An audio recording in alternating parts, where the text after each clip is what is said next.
Chip. This little cute cube tamp. Let's hear it for Compact. Woo! Woo! And once again, we absolutely couldn't do this without Klatch running this amazing facility for us to hold these competitions in. We also have Eversus over there making some amazing coffee for free. If you guys want to go and you need a little pick-me-up, please hit them up. So sit tight. In a few minutes, we're going to be kicking it off with our first competitor.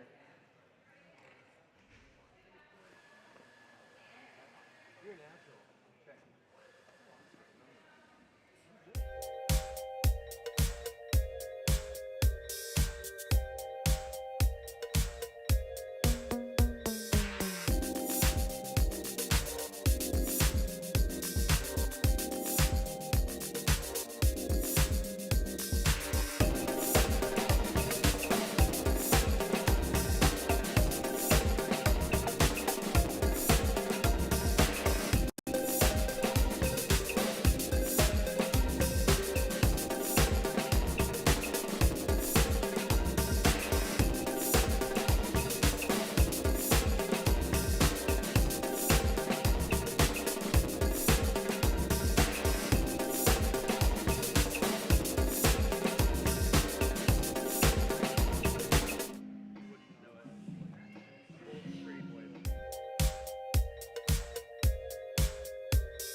the rule on grabbing those towels? We're back to the 2024 United States Barista Championship Finals. Oh, like. Kicking it off. Let's give a round of applause as our judges come up for Frank Law, Viva Coffee, Rapido, California!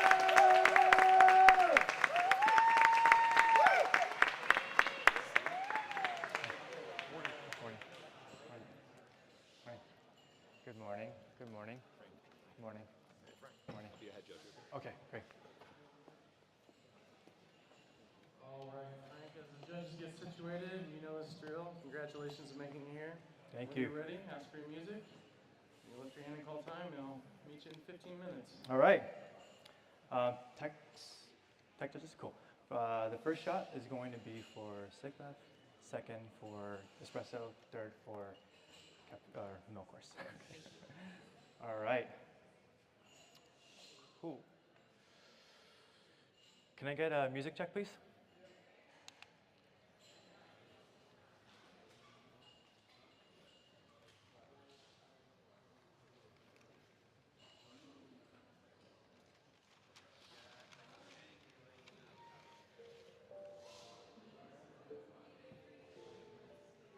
Okay, cool. Can I start over, please?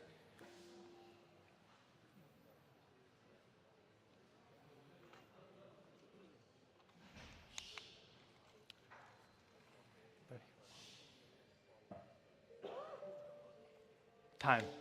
Judges, envision the last time you experienced perfection. Perhaps a moment that took your breath away. I find myself chasing after these moments, and I'm realizing that exceptional moments like these are no coincidence. They're actually the result of someone's perhaps unseen pursuit of greatness. It's hard to put into words, but the closest I found to capturing this is the Japanese word kodawari, which in short means the relentless pursuit of perfection. Oftentimes when we think of perfection, we think of what is required to get there. But with kodawari, perfection is aspirational rather than attainable.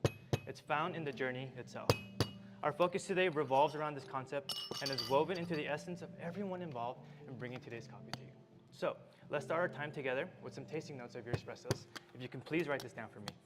You're going to experience tart cherry juice, watermelon candy, fresh raspberry, and dark chocolate. The tactile experience will be medium in weight. It's going to have a silky mouthfeel and a lingering finish. Now, how we arrive at these flavor calls can be attributed to the process and the extraction. The process starts with producer Nestor Lasso of Finca El Diviso in Huila, Colombia. And I chose this coffee because it epitomizes kodawari through Nestor's journey. 5 years ago, Nestor took over the family farm with a passion for producing specialty coffee at the highest level. He does this by taking exceptional care of every small detail. And it's apparent through this coffee, which is an Ethiopian landrace mutation called ombligan, meaning belly button in Spanish for its belly button shaped cherries. At 1,900 meters above sea level, mainly overripe cherries are picked, then placed in open plastic drums to oxidize for 24 hours. This step introduces more flavor intensity. The cherries are then placed in bioreactors to undergo anaerobic fermentation for 200 hours, because this is where Nestor found that he was able to produce higher complex acidity. Where the cherries are then immersed in water at 90 degrees Fahrenheit and recirculated. Saccharomyces yeast is introduced to bring more flavor clarity, directly translating to that tart cherry juice in your espressos today. And then quenched in cold water to stop fermentation, and then pristinely dried and hermetically sealed dehumidifiers until it reaches 11%. Now, all these specific steps was where Nestor found that he was able to produce the most expressive coffee he's ever produced, which leads us to the extraction. Similar to how Nestor quenches coffees to stop fermentation and capture flavors, I'm extract chilling your espressos over these frozen spheres at 20 grams in, 50 grams out, for 26 seconds. Now, these tools are helpful, and a lot of us are using them this weekend. But I'm using them because I was able to lock in more volatile compounds, but more importantly, I wanted to ensure that more of the flavors produced by Nestor make it into your cup.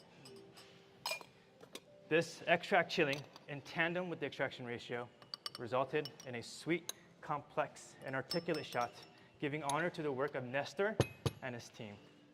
I'm excited for you all to try this. Now, all the notes for your espressos and your milk course are provided for you right here in front of you. Please refer to them if you'd like. And I'm going to be pulling your espressos very soon.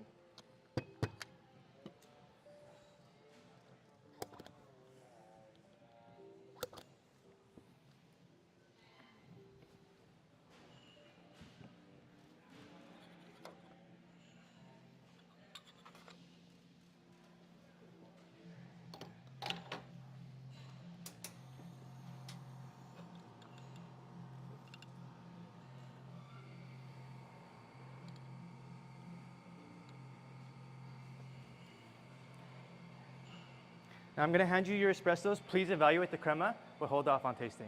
I'm going to be stirring your espressos for you.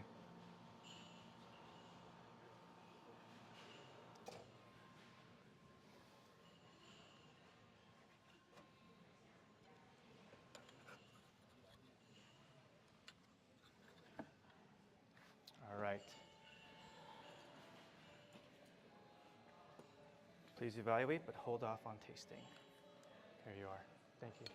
Now, in the framework of Kodawari, we believe the next work we produce is going to be the best we've ever made.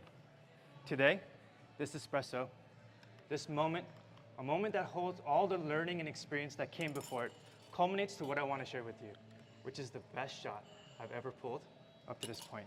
So please, judges, savor this moment and enjoy. Thank you. Thank you.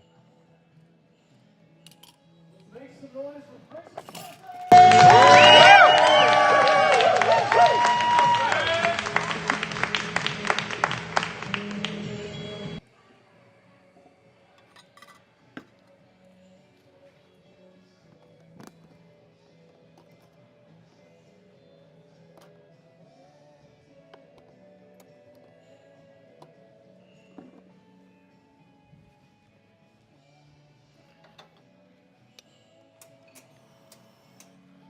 All right, judges, when you're ready, we're going to explore the influence of Kodawari in the milk course.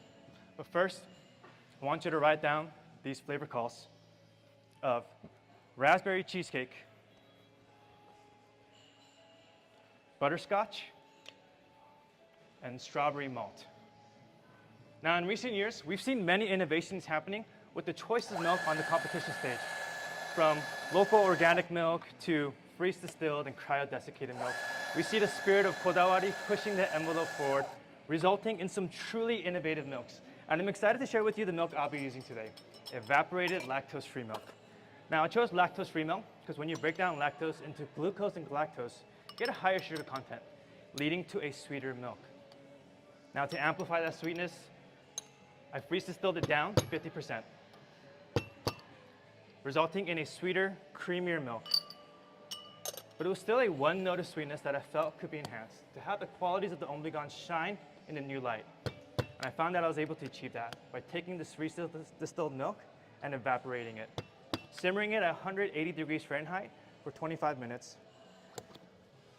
For 25 minutes, caramelizing the fats, sugars, and proteins, bringing forth a rich complexity that together with the Ombligon brought forth undiscovered flavor calls, directly improving the taste experience and texture of this drink, all the while beautifully highlighting the qualities of the Ombligon. Now, these qualities of the Ombligon were brought out with a fluid bed roaster with halogen capabilities,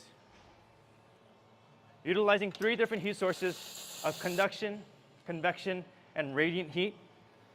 I was able to use an aggressive roast to penetrate the coffee from the inside out, accentuating sweetness while highlighting the lovely fruit and acidity of the Ombligon.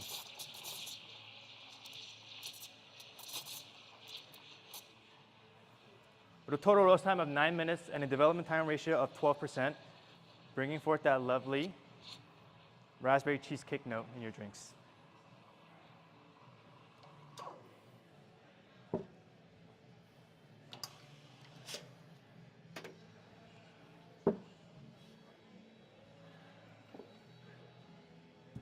For this course, I found the Ombligon was best expressed at 23 grams in, 36 grams out for 28 seconds.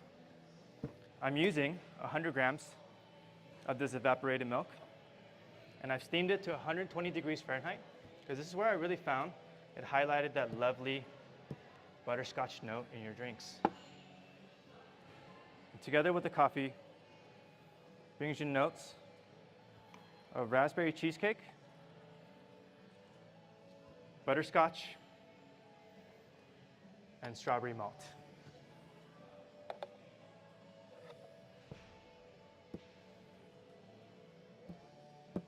Thank you for your patience.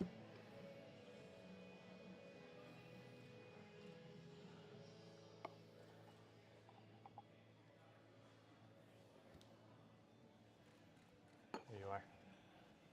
And here you guys, coming for you.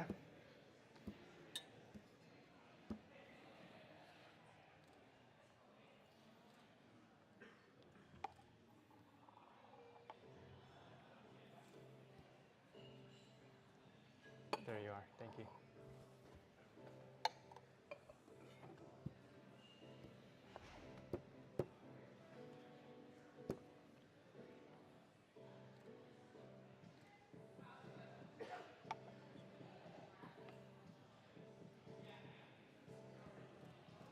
And there you are. Thank you.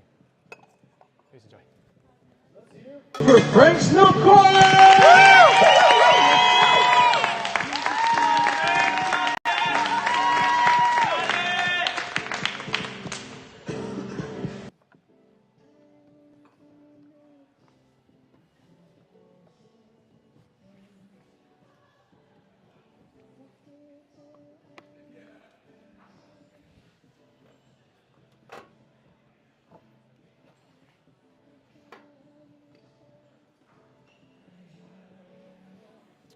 All right, judges, when you're ready, we're going to explore the influence of kodawari in the sick bev. But first, I prepared some hot towels for you, anticipating my favorite part of our time together.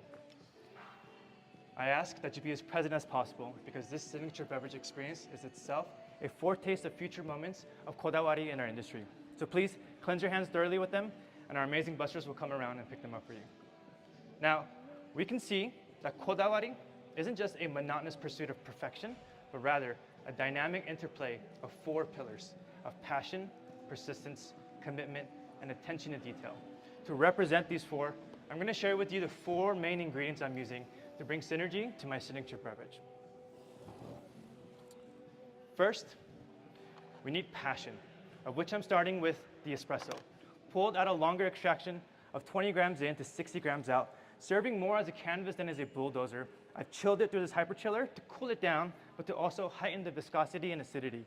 This espresso is the passion of Nestor Lasso, pouring his life into producing expressive coffees for the love of the work, making every effort worthwhile. Next, we need persistence, of which I'm adding 30 grams of this clarified coffee milk punch. In the context of kodawari, persistence is the drive for continuous improvement, and this ingredient is an improvement on an ingredient I've used in past competitions. I made this by adding 150 grams of whole milk to 150 grams of lemon juice, separating the curds from the whey. To add florality, I added 2 cups of an oolong tea, and as a balancing agent, I added 2 ounces of a floral honey. I filtered it through a bed of 20 grams of the spent Ombligon coffee grounds, reconstituting the flavors of the Ombligon itself into this milk punch.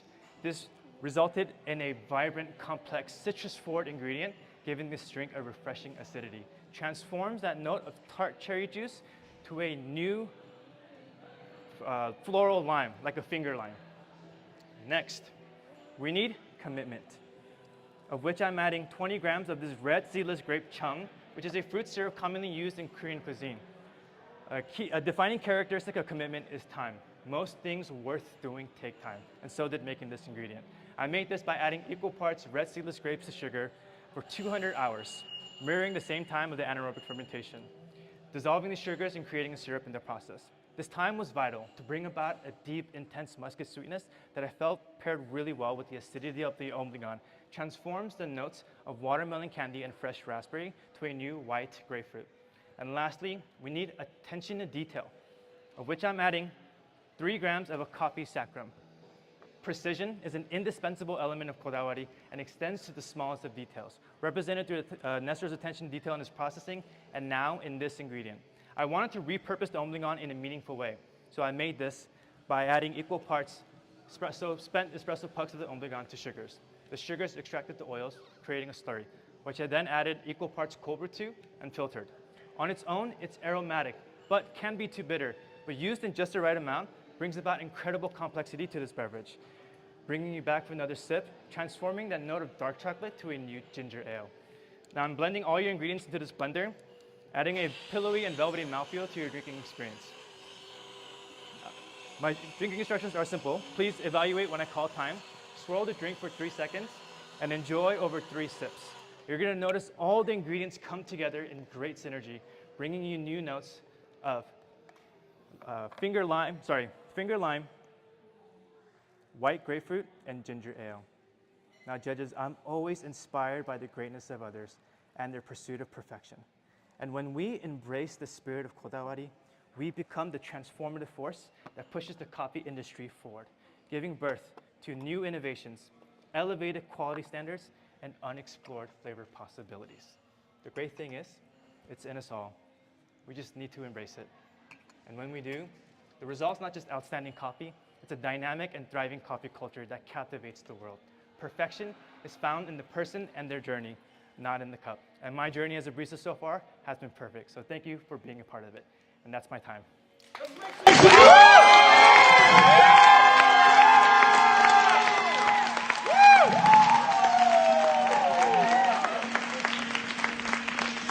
Woo!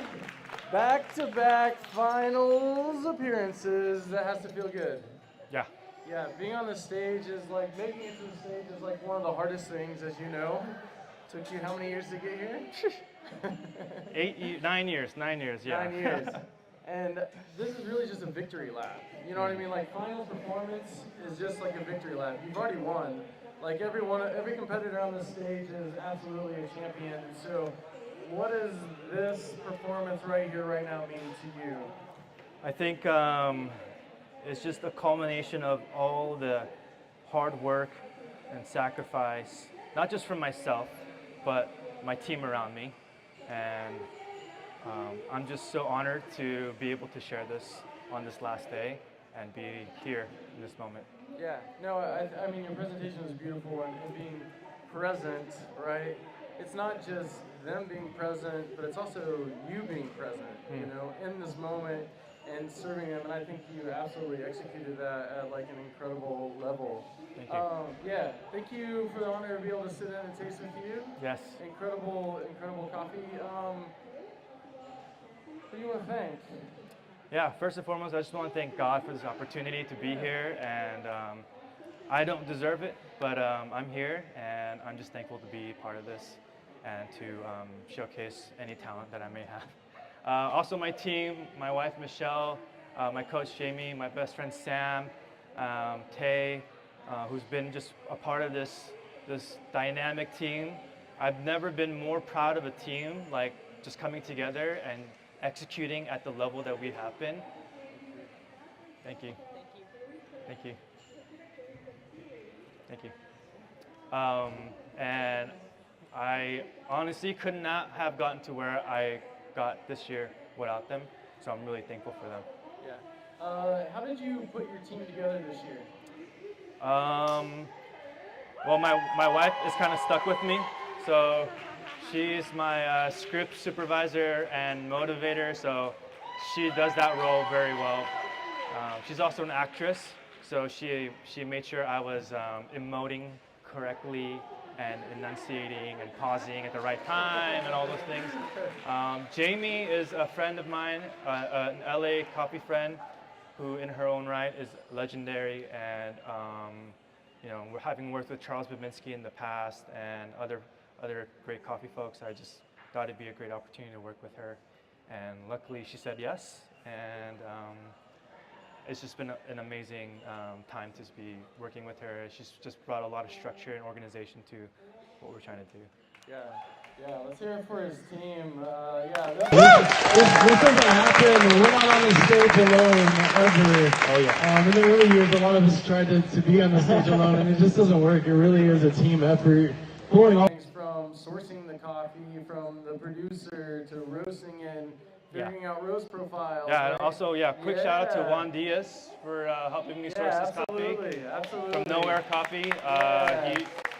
He was the reason I was able to get my hands on the Obligon. And also to Aaron Zhao at Copy JPEG for letting me roast on his Stronghold. Yeah.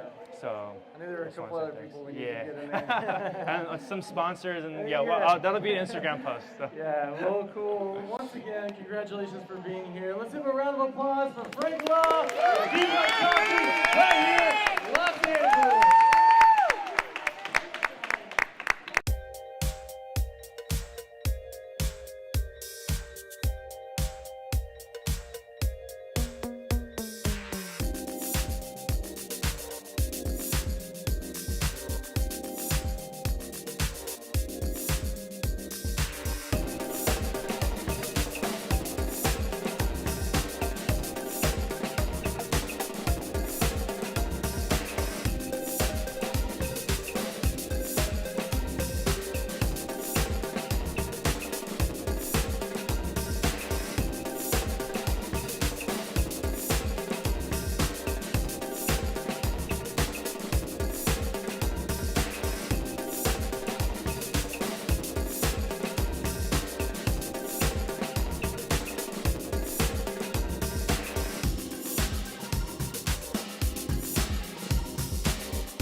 y'all.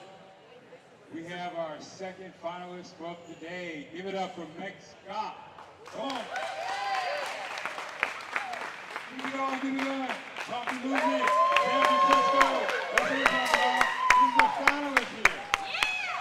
Your judges are here, Meg. Hello.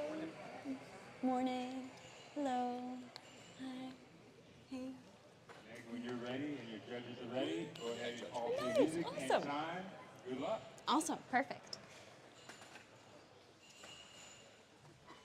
All right. May I have my music, please? All right. Everybody feeling good? Feeling comfy? Let's do this.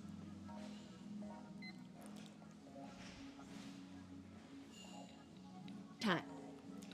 I love Kenyan coffee. Every year of competition, I've been drawn to a Kenyan coffee for so many reasons. Taste, quality, consistency. The long-standing regulations in place for washed Kenyan coffee is so dialed in, it's super easy to recognize. Juicy, pleasantly acidic, clean. This profile is well loved in the specialty world. Now, after competing with Kenyan coffees for so many years, I began to wonder why the coffee I chose was always washed. Though the government regulations in place have led to the consistent washed coffee we know and love, I wanted to serve you something unconventional after years of working with this profile. So I created a blend of two coffees to showcase where Kenyan coffee is today and where innovation is headed for the future. The main component of my blend is a Kenyan coffee from the Thunguri factory in the Nyeri region.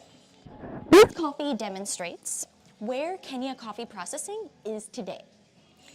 Now, for the remainder of my blend, I wanted to use a coffee that had successful experimental processing. So I'm using a honey-processed pink bourbon from Quindío, Colombia.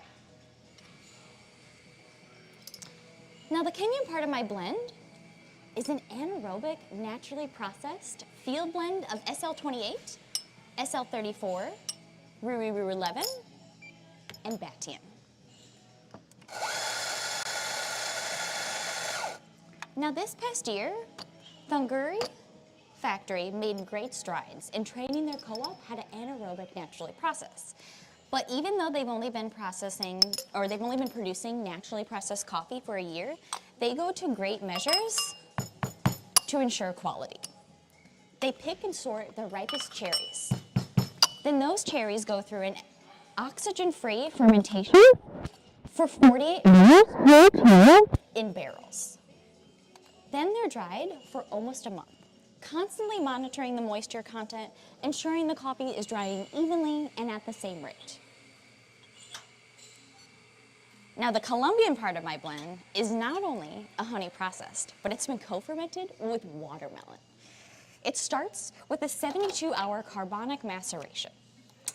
Then the coffee pulp is infused with dehydrated watermelon and fermented for an additional 72 hours.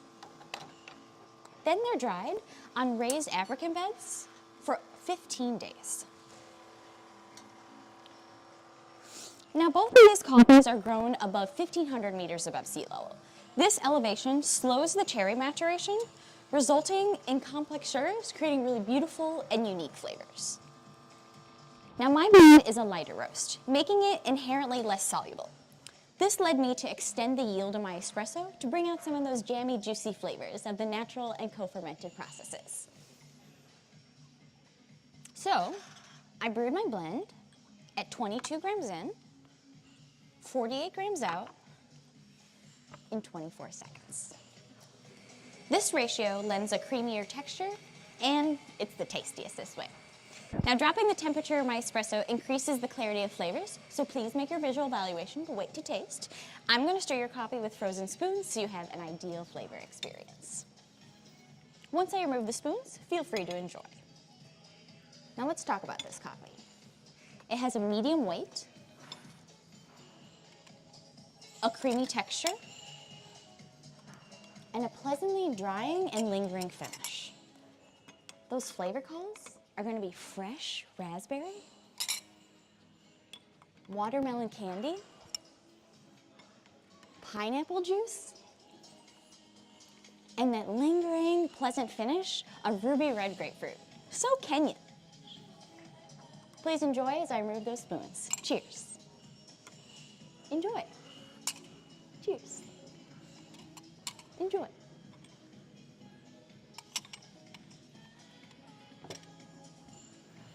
Put your hands together for Magnus Wrestling.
Judges, I spent years working in the alternative milk industry. This helped me develop a deep understanding of its production, sourcing, and innovation in the specialty coffee world. So this year for my milk course, I created a blend of commercial oat milk and freeze-dried raw dairy. Both of these milks have innovations that make them a perfect pairing for my bright coffee. So I'm using Ghost Town Oats, an oat milk that's been formulated by experienced baristas in our industry. Now I chose this oat milk specifically because it has dipotassium phosphate, an acidity regulator, allowing the creamy oat milk to stand up to acidic coffees. Now, as someone who used to sling oat milk, I'm very familiar with how oat milk can sometimes cover up the complexities of coffee. So I created a blend by adding 10% freeze-dried raw dairy.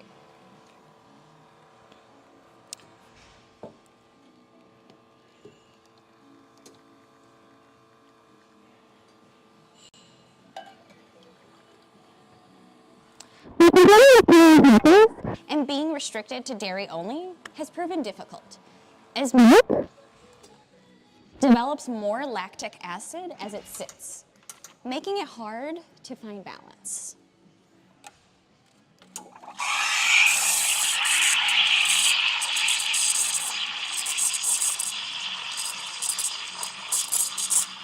But due to the innovation of freeze-drying this raw dairy the same day of its production, it makes it an extraordinarily low-acid milk, combining with my espresso flawlessly.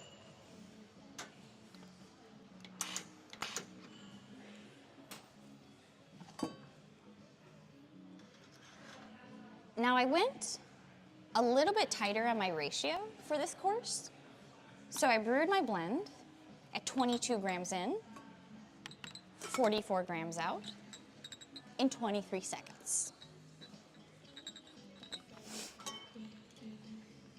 This ratio creates a more viscous texture, coupling with the creamy milk to transform into flavors of strawberries and cream instant oatmeal, shortbread,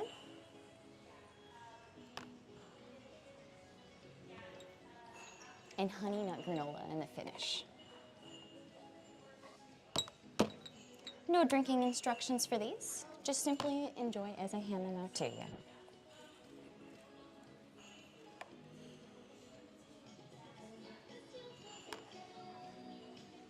Cheers.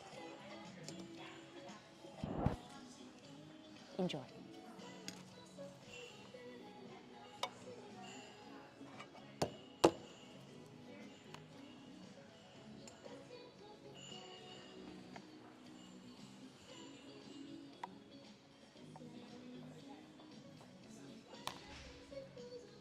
Cheers.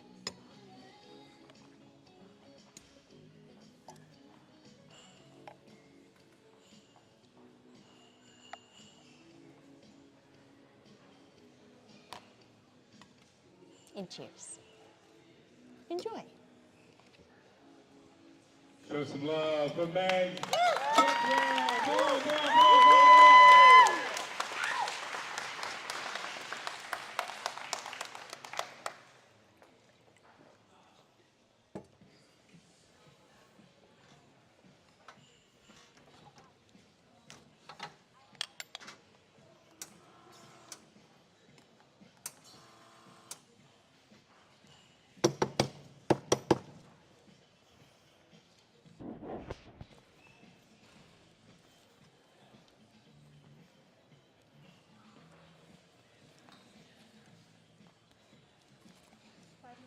Thank you.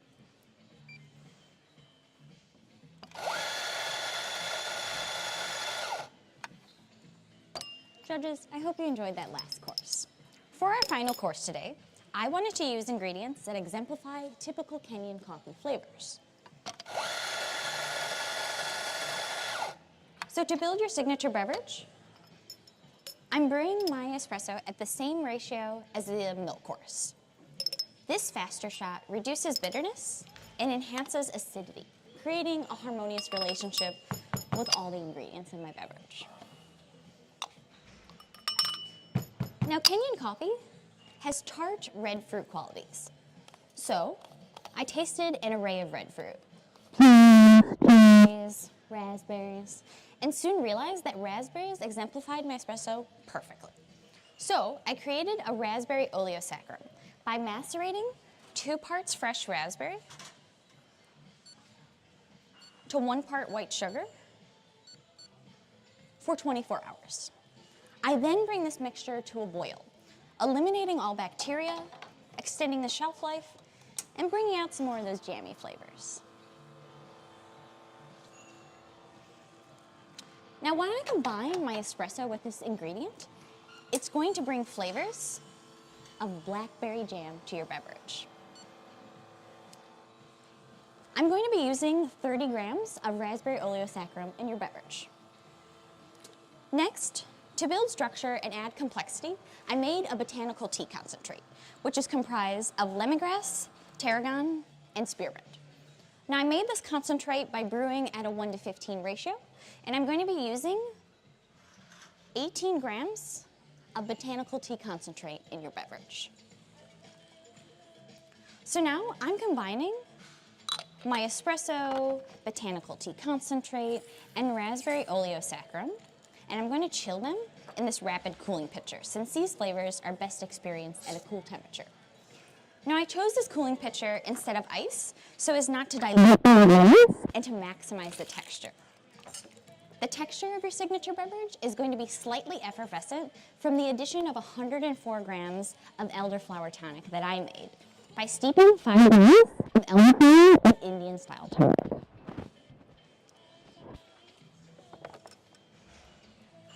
What better way to express florality that you experience in a typical Kenyan coffee other than an elderflower tonic? Now, with my espresso, this ingredient is going to bring a violet florality to this course. As I set your beverages down, please swirl the cup and take in that violet floral aroma. As you sip this refreshing and effervescent beverage, you're going to taste tart green apple, blackberry jam, and mint in the finish. Cheers. Enjoy. Cheers. Enjoy.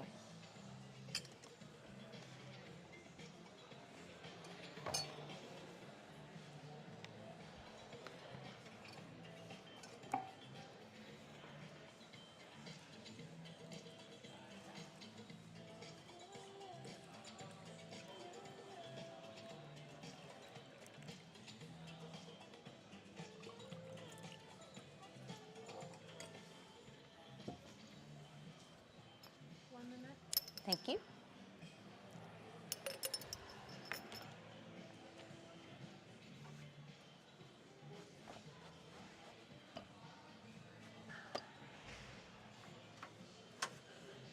After all these years of competing with Kenyan Coffee, I never knew if the regulations would evolve to include more experimental processing. But today, I got to serve you a delicious anaerobic naturally processed Kenyan coffee blended with an extraordinary co-ferment. The Nguri factory is embracing innovation, moving past tradition, positioning Kenya to reclaim its spotlight in the industry once again. I hope you've enjoyed these coffees as much as I have. Cheers and time.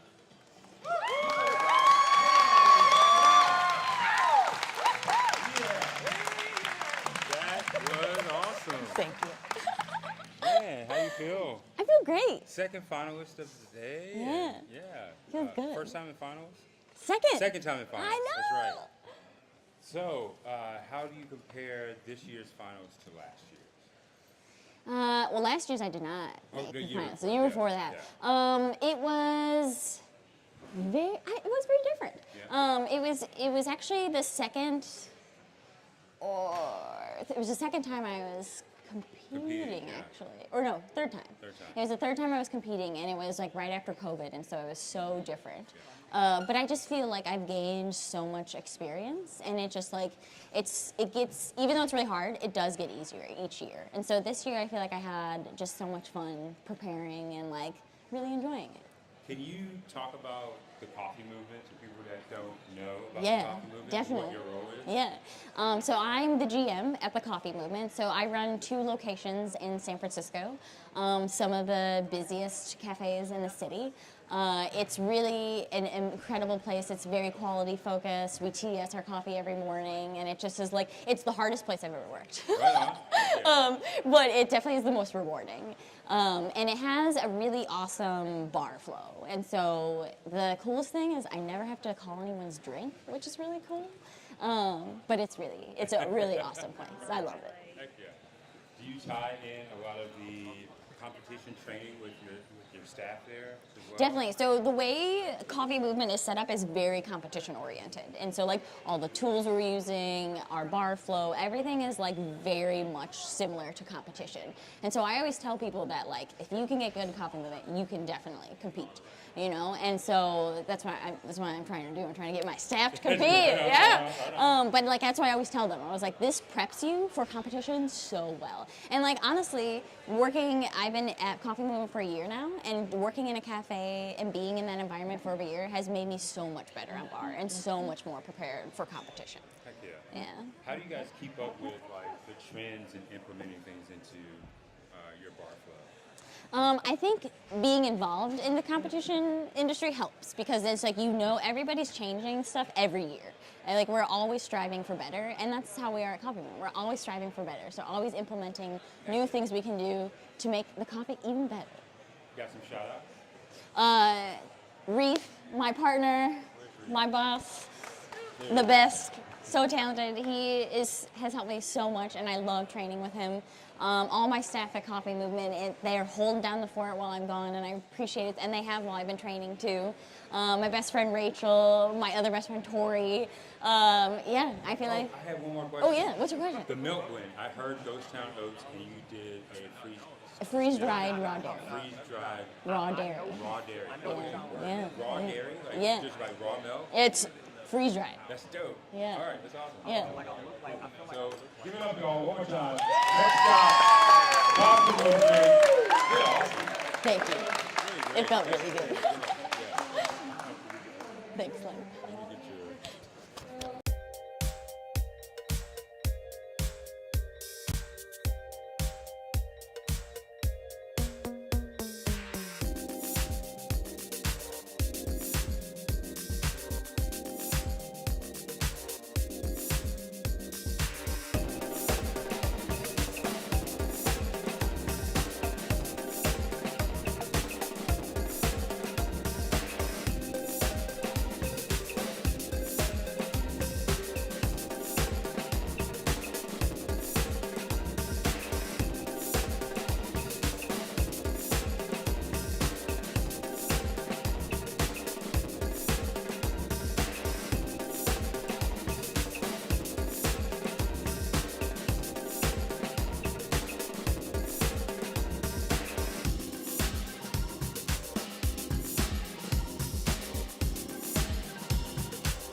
compact with our third competitor of the day.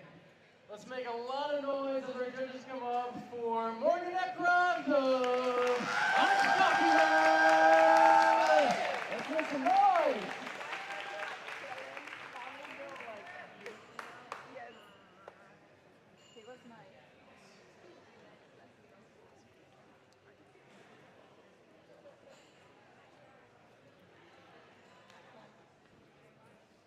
Hello. Awesome, thank you. All right, Morgan, congratulations making it here. You know the drill. When they're all situated, ask for your music. Awesome. Call time, we'll meet you in 15 minutes. Cool, sounds good. Best of luck. Just like yesterday, I have a glass of water for you if you need it. Could I do a test on my music?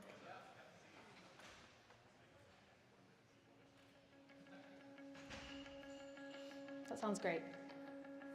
Let's start it over from the beginning.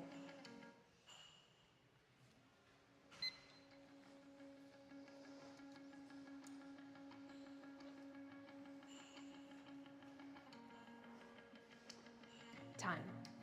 What is the future of our industry? It's a question I am sure you have all heard before, but I believe that each one of us, myself included, would give a different answer. However, I also believe that when you boil all of those answers down to their simplest form, there is one consistent thread, and that is that we want others to care. To care about producers, about the cost of coffee, the treatment of baristas, and the innovations that we say will drive this industry forward. Now today, I don't want to answer what the future of our industry is. I want to instead address how we can move others to care so that there is a future. I believe that we as people are rarely motivated to action through facts alone. It is instead the application of those facts into human-centered stories that move us to care. We know that coffee is nothing if not the culmination of many stories, and the ability to tell those through exceptional beverages is what my work as a barista distills down to. So with that being said, get comfortable and let's get started. Now, in sharing this coffee with you today, I could, of course, say that it's a Gesha variety from Panama that underwent anaerobic natural processing. It would be accurate, yes, but it hardly gives you the full story, as this coffee began long before its seeds were ever planted. It began in 1926, when Carl Jansen fell in love with Panama, and later he began the country's first automated dairy. Now, it wasn't until the 1990s that his sons founded what is now Jansen Coffee, driven by their father's legacy for quality and love of the land.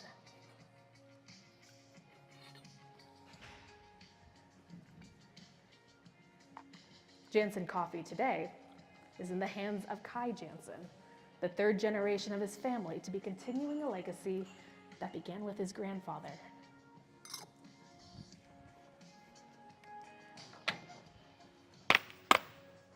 Now, hidden away on the slopes of Volcan is Los Alpes. And on the Talamanca mountain range, this coffee was grown at over 1,800 meters above sea level in rich volcanic soil. If you were to walk through this coffee's fields during flowering, you would be greeted by a perfumed aroma of jasmine and citrus blossom, an iconic trait of the Gesha variety.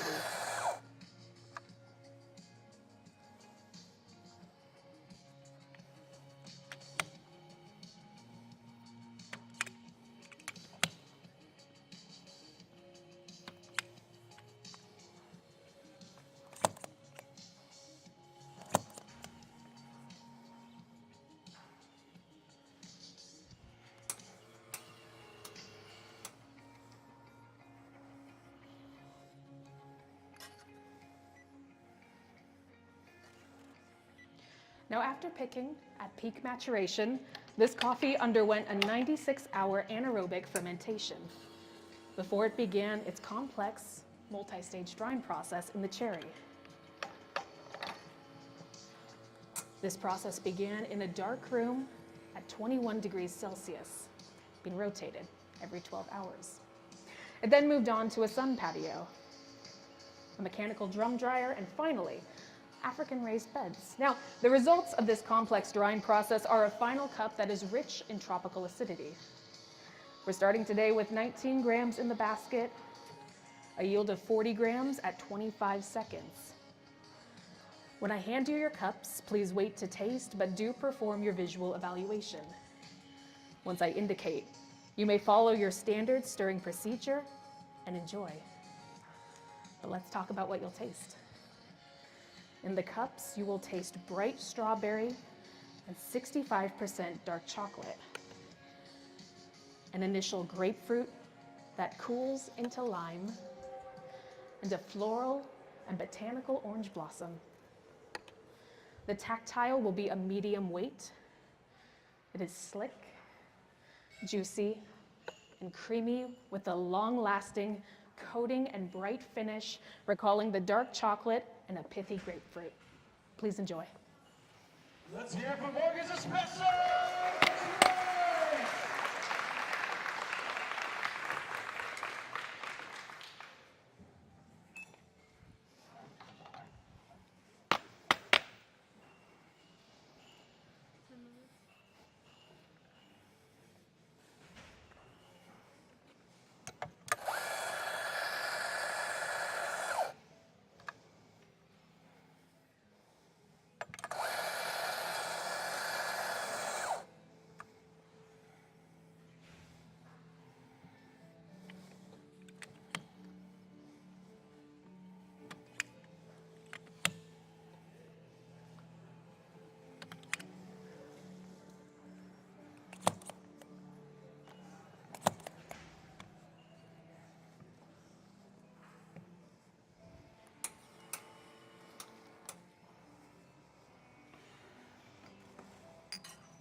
Now, if you're ready, let's continue.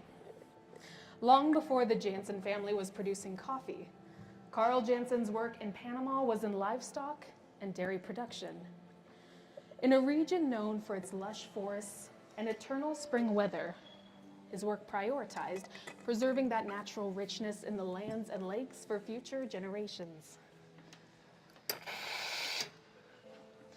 was this early effort that yielded the coffee you're tasting today. And it was with this same principle of forethought that we developed the roast profile. Now, this coffee was roasted in 600-gram batches with a drop temperature of 188 degrees Celsius at 9 minutes and 20 seconds. Through this, we were able to open up those sweet and berry-forward flavors you tasted earlier. However, when paired with milk, this coffee also exhibits uniquely rich and confectionery notes. Once more, I ask that you please wait to taste, but do perform that visual evaluation.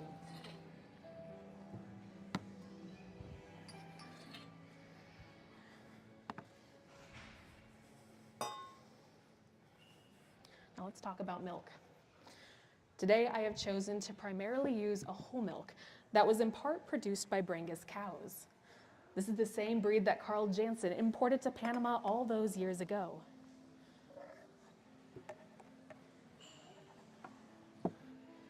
I've chosen to freeze distill it down to 40%.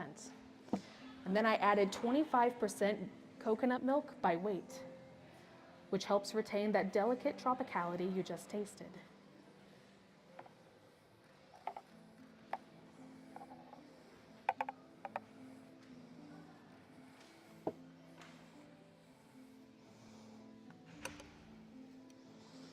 Now in the cup,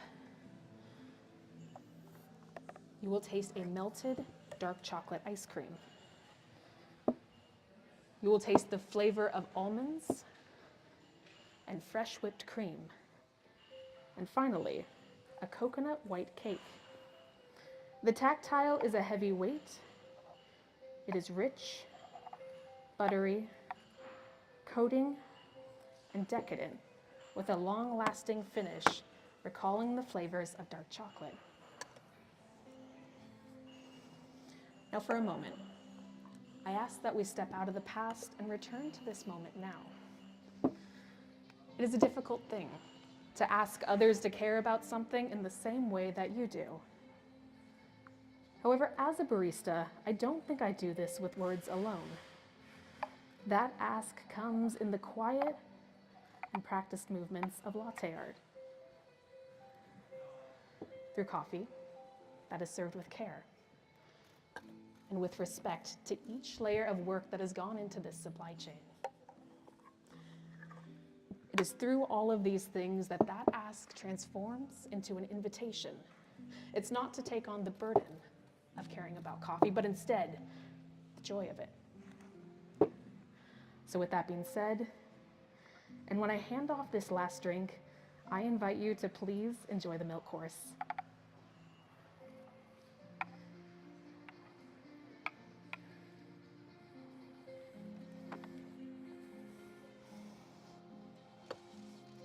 We'll rejoin shortly.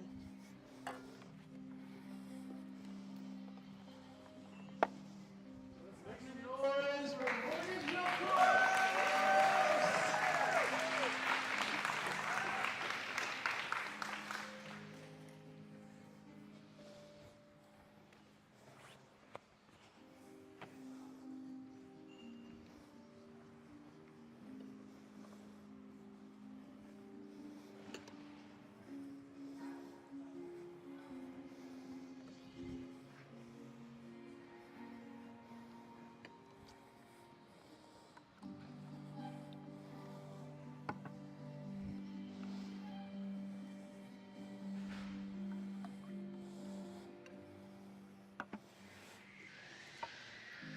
Now if we're ready, let's move on as we at last collect the threads of each story we have talked about today. So, the foundation for our last course, we're beginning with 80 grams of chilled espresso. Now to this, I am adding 1.5 grams of soy lecithin powder. This ingredient, when emulsified into that espresso, will create the flavor of cream soda, along with a uniquely buttery tactile, recalling the dairy origins of Jansen coffee. Then to represent the tropical climate that this coffee was grown in, I have a 50-50 blend of orange and mango juice, totaling 30 grams. In combination with the espresso's note of strawberry, you'll find the new flavor of pink starburst. I then have 10 grams of lime juice. This is recalling that complex citric acidity created through this coffee's complex drying. In combination with the espresso's note of grapefruit, you'll find orange sherbet. Now, for all of the talking that I have done today, for this last course, I wanted to incorporate a more personal element of this coffee's history. And so, our last ingredient was created in direct collaboration with Kai Jansen. After roasting, I returned a portion of the coffee to him. And in his tasting of that final roast profile, he uniquely identified the flavors of peach, bergamot, and jasmine. I took 15 grams of each of those ingredients dried and slowly infused them on a low heat into 500 grams of maple syrup. This resulting syrup represents Kai's knowledge and care that he has poured into this coffee. And that 25 grams, in combination with the espresso's note of orange blossom, will create milk chocolate. Now the last step today is to emulsify all of these ingredients together through the use of nitrous oxide, which further enhances that buttery tactile and weight.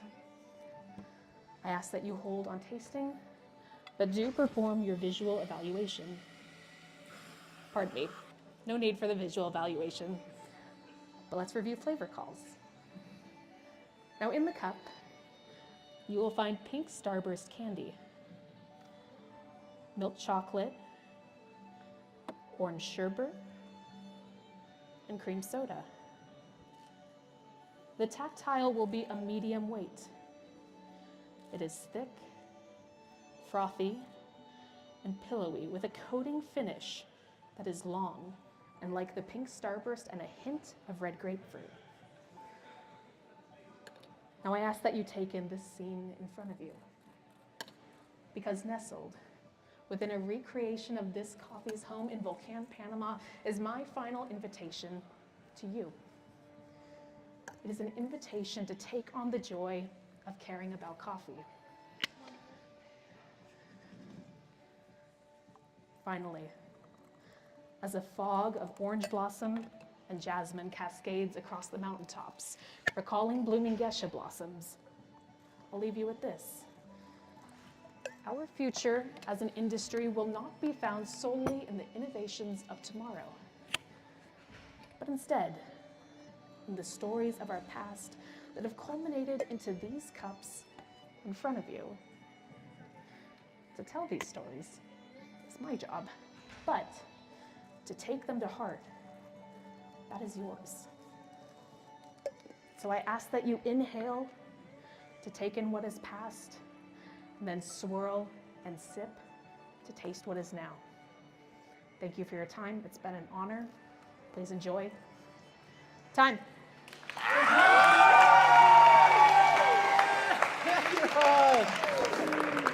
Oh, man.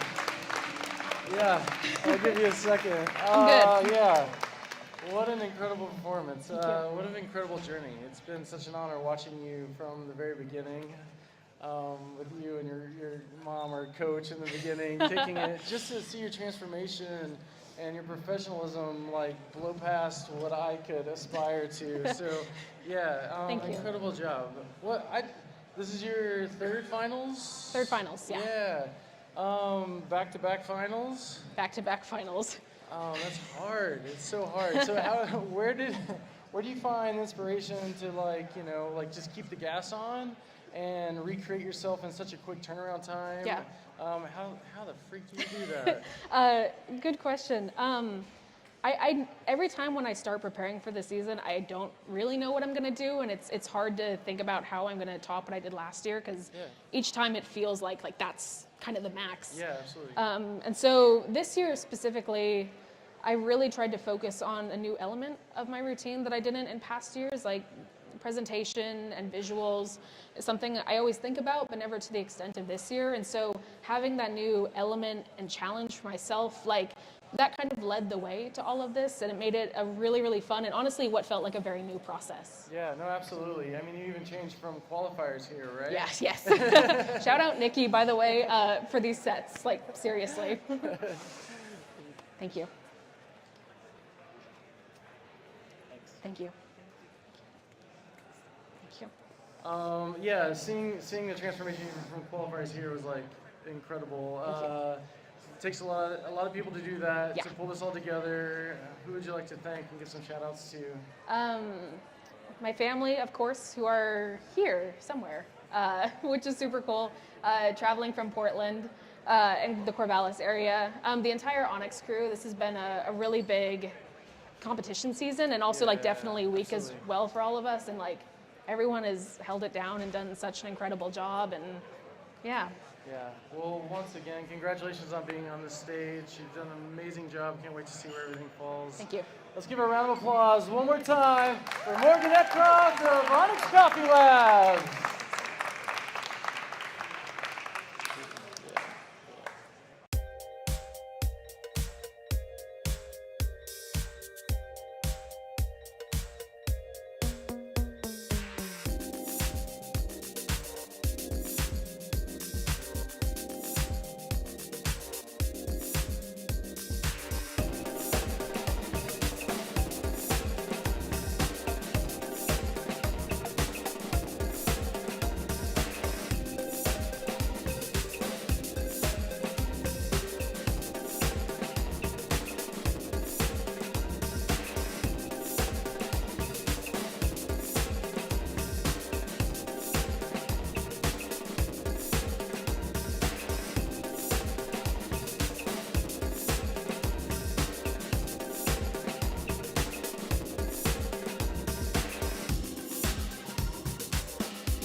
So. Morgan's not wearing it. Yep.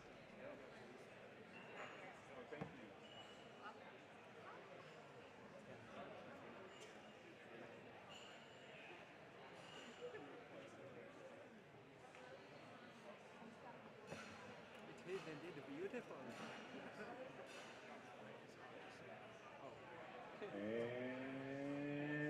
And we're back. What's up? You ready for another competitor? Another finalist? Give it up. Casey, yo!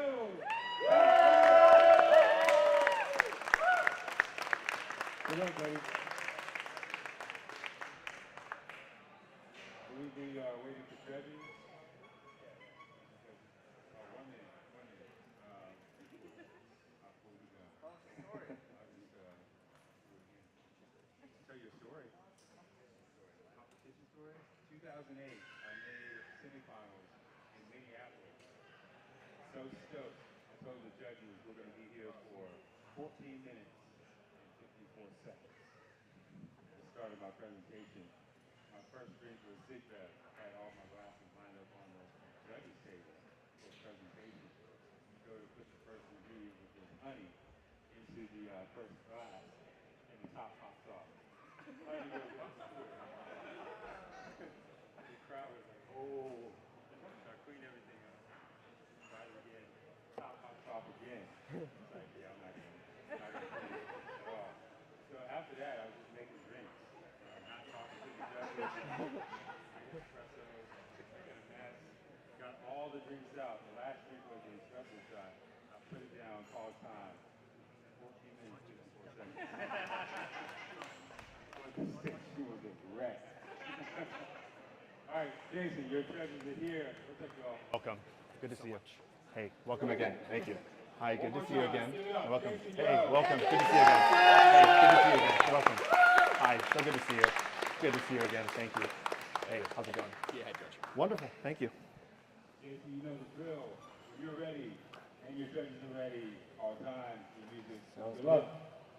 You guys doing okay? You guys ready for what's about to happen? Heck yeah. Can I get my music started, Josh? Okay, everybody settle? Here we go. Time. Now, a mentor once told me, no pressure, no diamonds. And it immediately made sense to me. It's that it takes hard work and commitment to create something that's beautiful and full of meaning. Let's get started, judges. Now, the coffee I'm serving you today is the Geisha variety from the esteemed terroir of Santa Barbara, Honduras, produced by my close friend, Benjamin Paz. Now, Benjamin is revered by professionals all over the world for his incredible work ethic, demonstrating what's possible with the right grit and determination.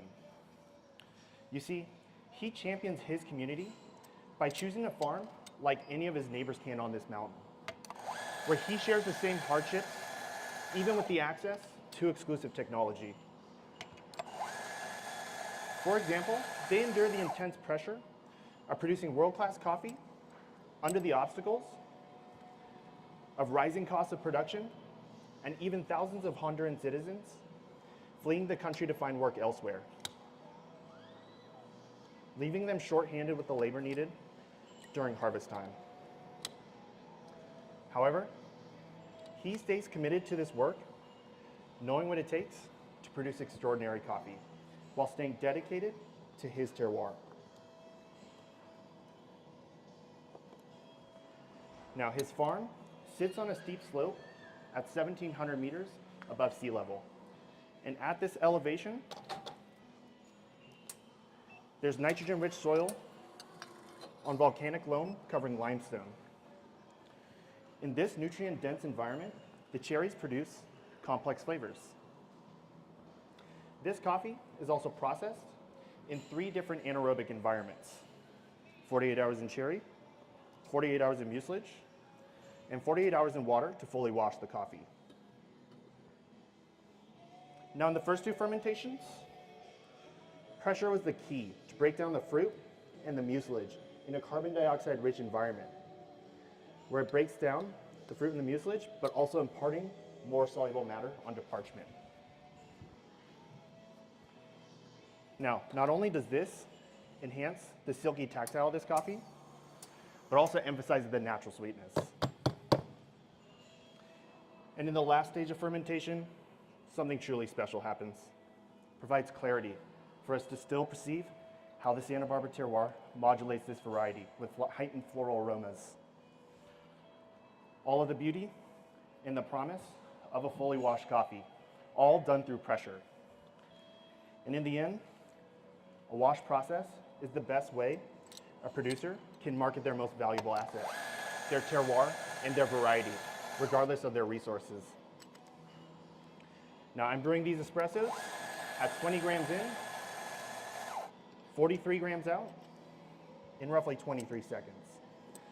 At this ideal brewing ratio and contact time, we achieve an 8% TDS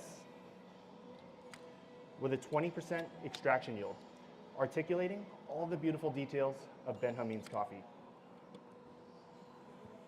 In this pressurized method of brewing, we're able to maximize the aromatics compared to filter brewing. So, in order to capture said aromatics, I'm brewing over frozen spheres. In order to lock in 30% more volatile compounds that would normally be lost due to evaporation. Let's write down some tasting notes. In the cup, you're going to experience complex stone fruit like apricot and cherry. You're going to taste blood orange, candied citrus,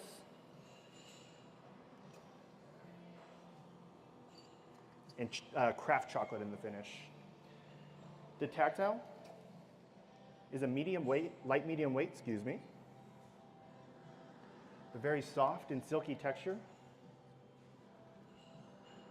and a pleasantly lingering finish. Now judges, as I set these espressos in front of you, please stir 5 times in a front to back motion, and then you can set the spoons in these cups beside you here. Cheers, enjoy Sam. Enjoy Daniel. Thank you for waiting, enjoy. Cheers, enjoy Fred. Give it up. Jason's Espresso King.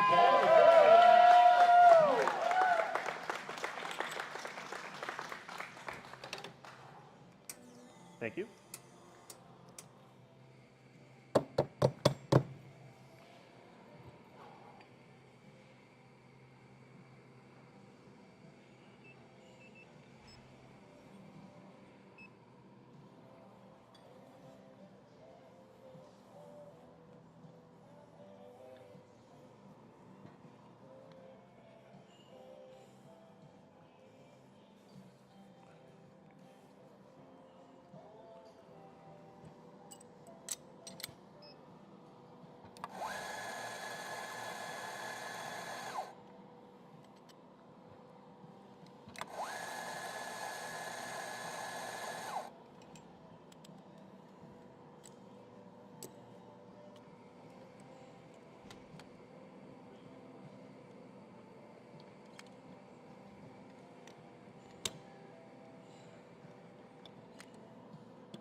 Okay, judges, just a few more moments to write down those scores, and then we're going to move on to our next course.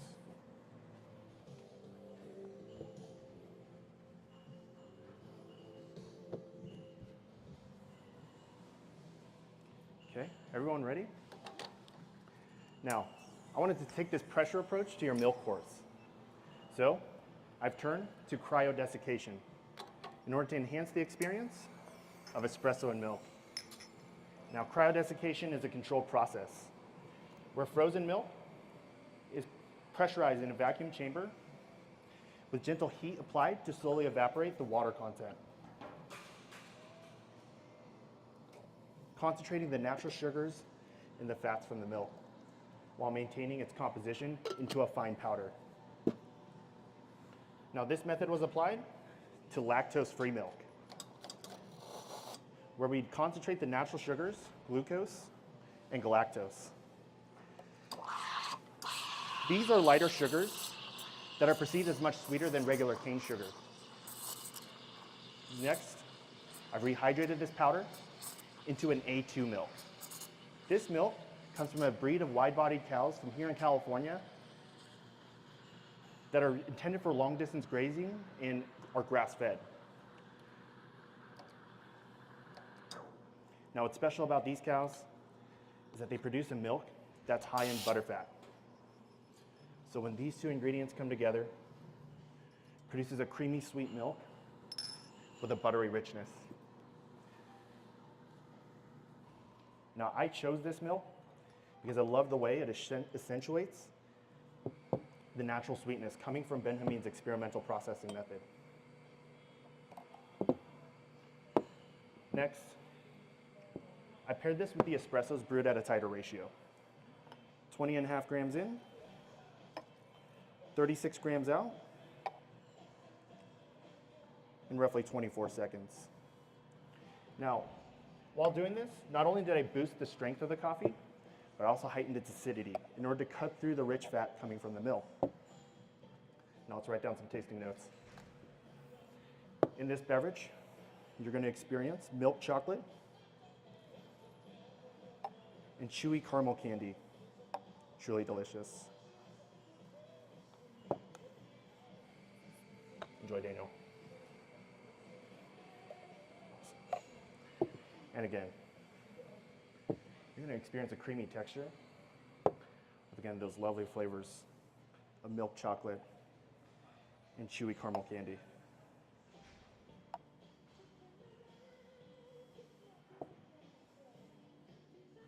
Please enjoy.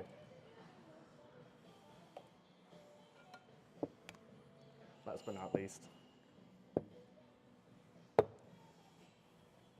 promise to give you enough time to enjoy the beverage just as much as they have.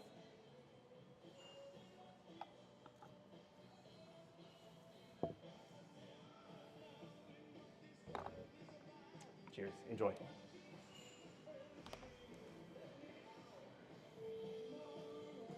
Hands together for the milk beverage. Yeah.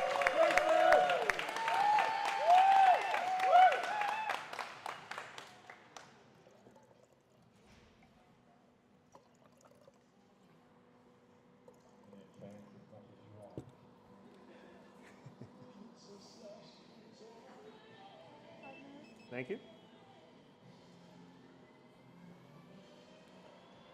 Okay, judges, just again, a few more moments to enjoy those beverages, write down those scores, and then we'll move on to the last course here.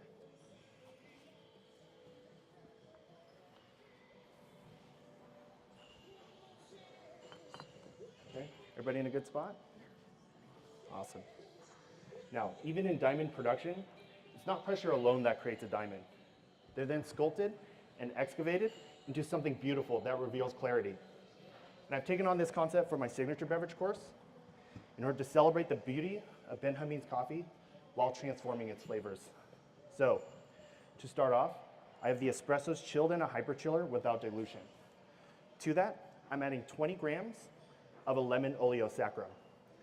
Oleosaccharum is a technique to create an aromatic syrup by steeping equal parts lemon peel and sugar to extract all the moisture and the oils from the fruit.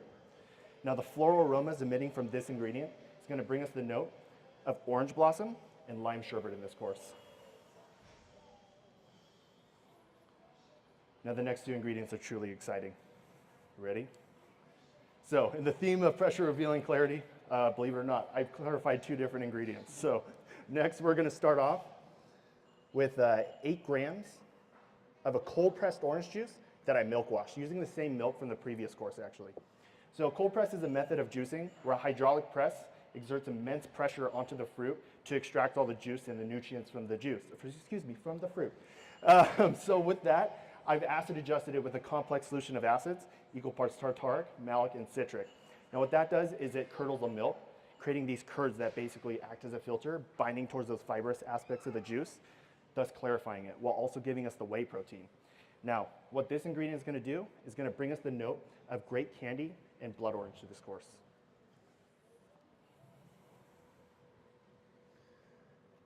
And lastly, I have 10 grams of clarified orgeat made with bitter almond. Bitter almond is otherwise known as apricot pit. I love this ingredient. It's super awesome. It's concentrated with a compound known as benzaldehyde, which is naturally found in things like stone fruit and almonds.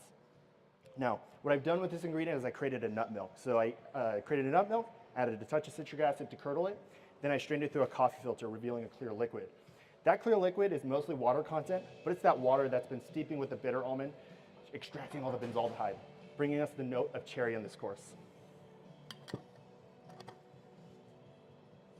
Now I'm pressurizing this beverage through an ISI charger with nitrogen to bring us a silky, pillowy texture to this course. Be right back, judges.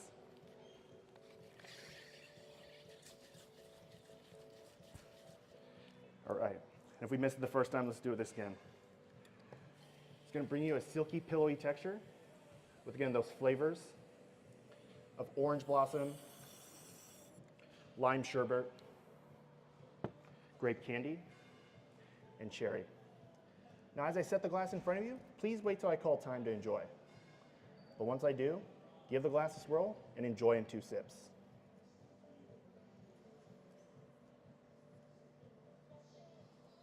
Amazing. Now, all this leads me to ask myself, what is the diamond in all of this pressure? And I could confidently say, it's the culmination of events, of hard work that brought us here today. Ben Hameen works hard towards his commitment to his community. By elevating the wash process, he shines the flavors of his terroir and his land. And by doing this, he's exemplifying the story, the grit, and determination of coffee producers in his community, but around the world. These producers are dedicated to their quality, regardless of their challenges and their resources. How special is that? And for me as a barista, that inspires me to bring these meaningful connections and work hard towards it to the end of our supply chain. That's our consumers. And today, it's to you guys, in the palm of your hands. Thank you again for joining me here today, judges. Time.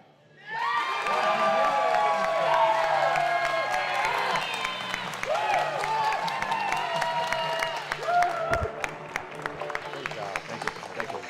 Thank you. Yeah, I was like locked in, dude. I was like standing there like watching, and I forgot you put your espressos down. I was like, oh yeah. Just so we're on the By the same way. page. You mean that in a good way? Yeah. I wish I was on the panel. I've been on the receiving end in the bad way, so Yeah, just have want to you? make sure. So how many years have you been competing? Third year, third Third year. season, yeah. Third season. So Is this the first time in finals? first time in finals, First yeah. time in It's been a finals. dream come true, so yeah. Compared to the other seasons, what kind of preparation went into this year? It really just started with having a really solid theme that meant a lot to me, and really knowing that there is a coffee to represent that theme. But more importantly, a producer that shares those values and demonstrates it in every part of his work, essentially. And so, Yeah, shout out to Ben Hameen. shout out to Ben Hopefully Hameen Paz. I Yeah, hope he's watching. he's watching probably with his newborn daughter Yeah, that's right. Yeah, at his yeah, new congrats, pizza buddy. shop. You Yeah. know, so He's doing it all. in he's Honduras. yeah, pizza shop. Did I mention the bar? Yeah. Yeah. No, so Yeah. he's in the bar. yeah. What was the inspiration behind the drink? I really love that. Yeah, A lot I of mean, clarification going on. pressure actually. Yeah. So, I've used similar ingredients in the past, and then again, like this is just like an elevated form of like the, variety that I've come to love as a fully washed process. It tastes just like that in a more elevated expression.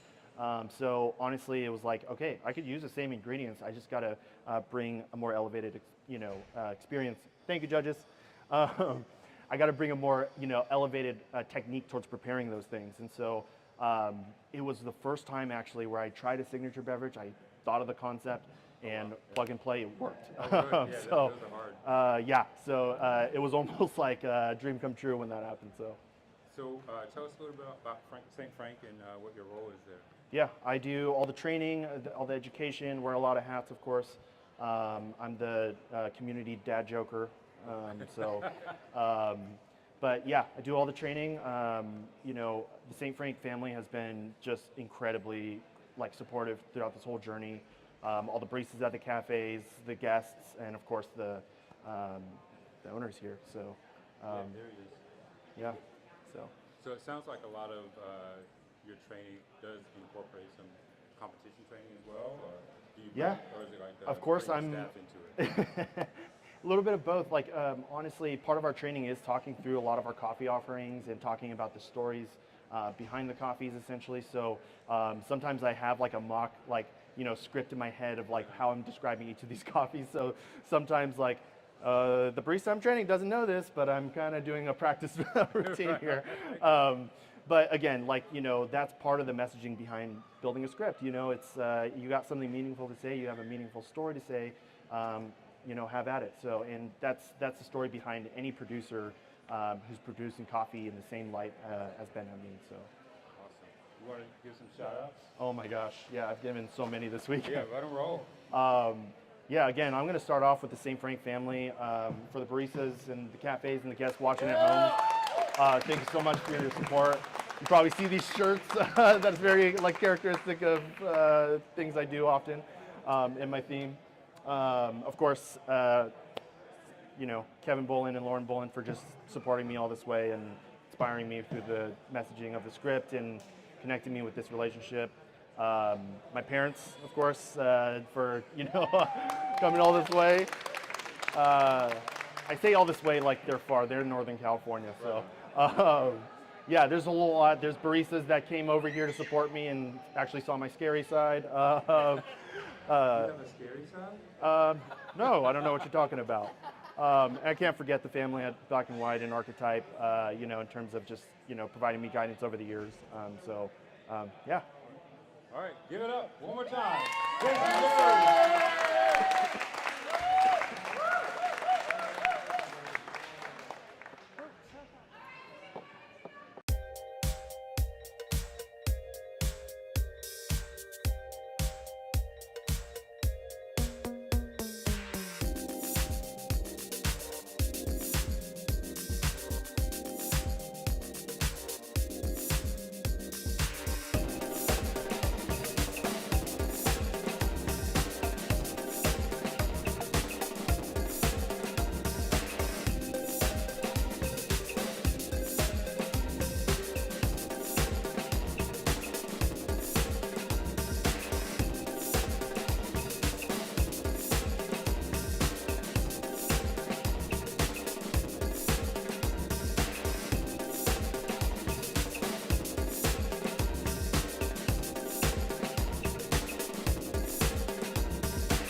And we're back with our fifth finalist. Let's make a big round of applause and a lot of noise as the judges come up for Kay, John, and Dude Coffee!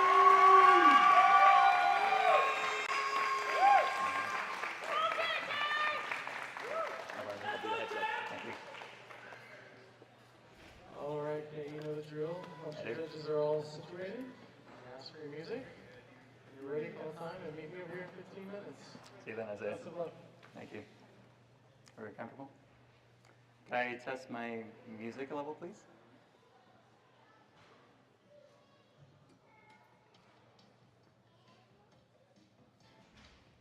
Can I turn it up just a hair? A little bit lower. Okay, can I start from the beginning?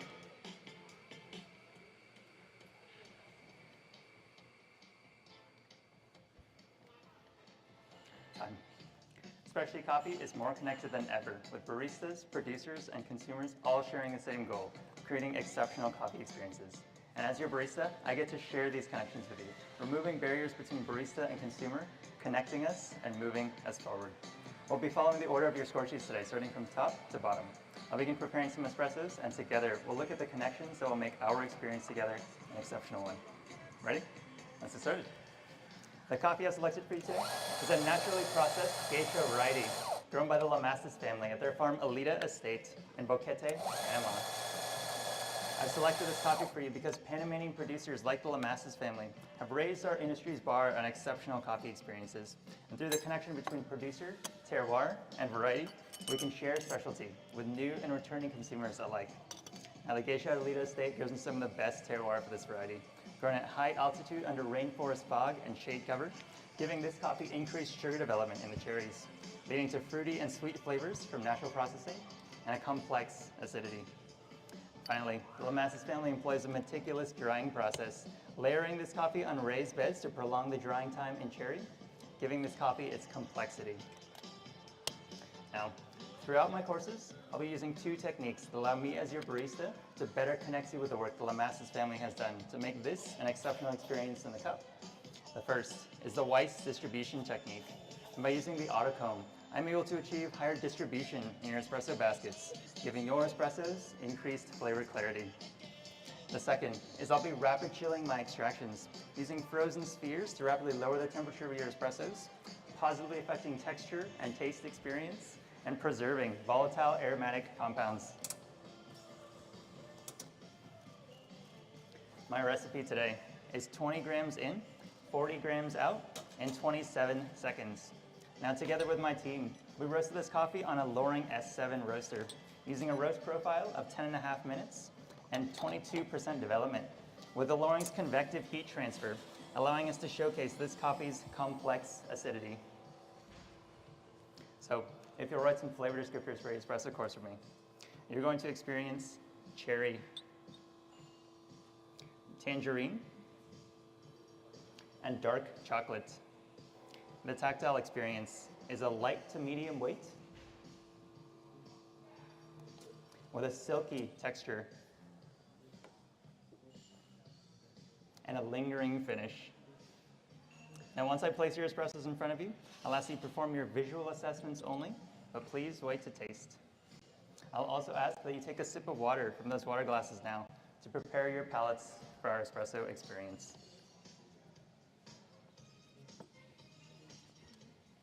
There you go, Sam. There you go. Here, Rachel. Here you go. Now, my last step in connecting you with this coffee will be to stir your espressos for you.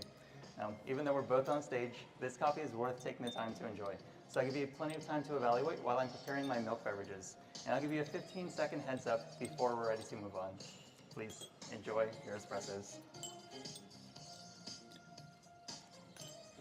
Let's make some noise for K's Espresso!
About 15 more seconds with those notes, judges.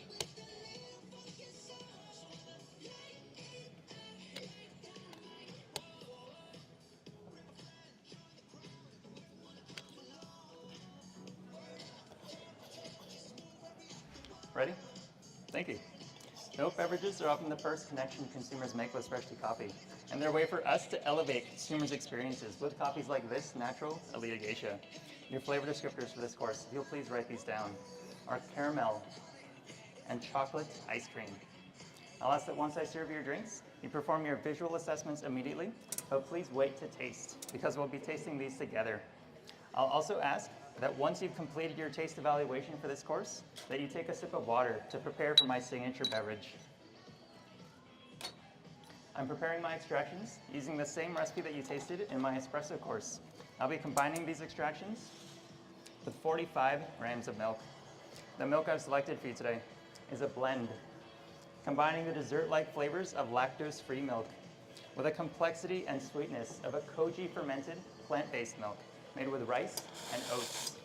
Together with a team of former fine dining chefs based in Santa Barbara and Copenhagen, we wanted to reimagine plant-based milk as more than just an alternative to dairy by using fermentation. Koji fermentation is often found in Japanese cuisine and utilizes enzymatic reactions to convert starches into sugars, whereas traditional plant-based milks can sometimes retain the flavor of their original ingredients. By using fermentation, we're able to transform these ingredients, creating a milk with complexity of sweetness and clarity of flavor that brings balance to this coffee.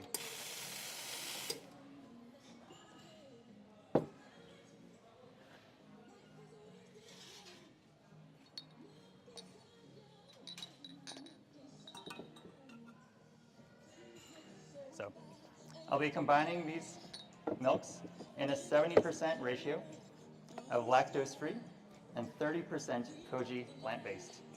I'm also cryo-desiccating my milk to remove water content by over 600% using vacuum sublimation to bring balance to this coffee and milk experience with this natural Elite Geisha.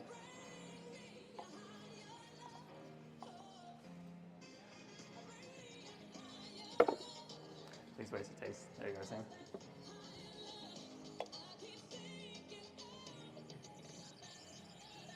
So, by removing barriers to specialty coffee experiences, by removing lactose, by reimagining plant-based milk as more than just an alternative to dairy. And by using techniques like cryodesiccation to combine the two with intention, I'm able to create a coffee and milk experience that creates space for new connections with specialty coffee consumers and elevating coffees like this natural Elite Acacia. So judges, for your tasting protocol, once your drinks are in front of you, I'll ask that you take the spoons to your right. Please stir 5 times, front to back, to incorporate the crema. And then I'll ask that you place your spoons in those white cups to your right.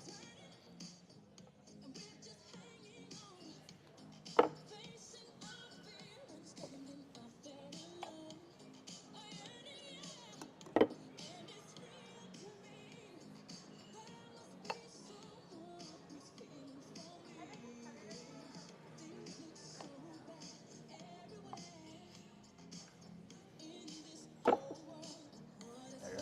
Please enjoy your milk beverages. Let's hear it for Kay's Milk Course! Make some noise!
About 15 more seconds of those notes, judges.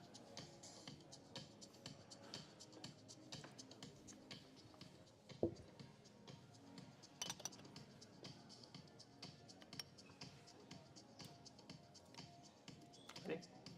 Thank you. For my signature beverage, I want to connect you with the work the Lamassus family has done to make this coffee exceptional. Consumer-driven techniques allow me as your barista to better connect you with this coffee and to create a new flavor experience. So if you'll join me on the flavor descriptor section of your signature beverage score sheet, I'll ask you to write some notes. You're going to experience guava, watermelon, and strawberry, and white peach.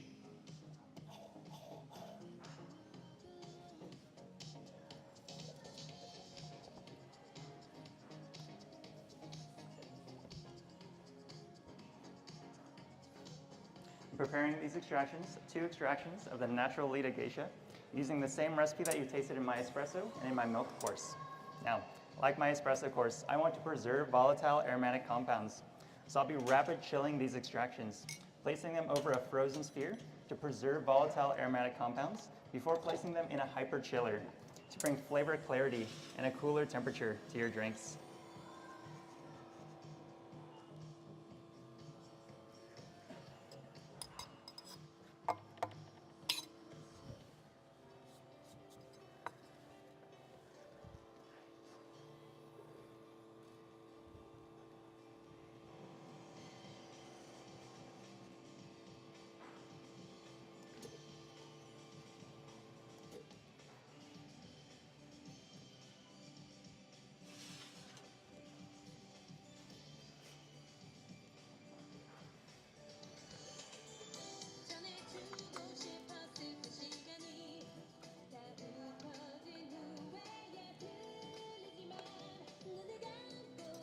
So my first ingredient is 20 grams of strawberry that I made with 200 grams of strawberry, fermenting in an airtight chamber for 24 hours at 82 degrees Fahrenheit.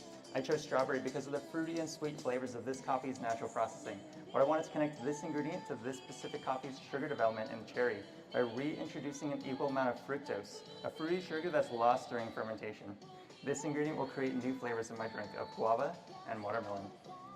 My second ingredient is 20 grams of clarified milk that I made with 200 grams of the same Koji plant-based and lactose-free milk blend that you tasted in my milk course. clarifying with 60 grams of lactic acid solution at 4.6 pH, and then filtering through paper. This coffee's complex citric and malic acidities, I'm able to transform them with this lactic acid solution as a complementary flavor to those acids, transforming this blend of milk to create a fruity texture and a complex sweetness in my drink. Next, I love the complexity the Lamassus family has developed in this coffee through their slow drying method. So I'm using 40 grams of a cold brewed oolong tea. Cold brewing is a connection that our industry has made with consumers. And to elevate this drink and to showcase this method, I took 5 grams of an aged Taiwanese oolong tea before cold brewing with 200 milliliters of water for 12 hours. This tea was harvested in 2012 and slowly dried over the course of 11 years to bring incredible complexity to this drink. Next, I want to connect you with this coffee in a special way by reimagining an approach familiar with consumers. So I use cryodesiccation to take a 1 to 15 filter brew of this natural Elite Geisha to create 0.5 grams of an immediately soluble instant coffee. And by adding 10 milliliters of the same high calcium magnesium water that's in your water glasses today, I'm able to create a new expression of this coffee, creating a flavor of white peach in my drinks.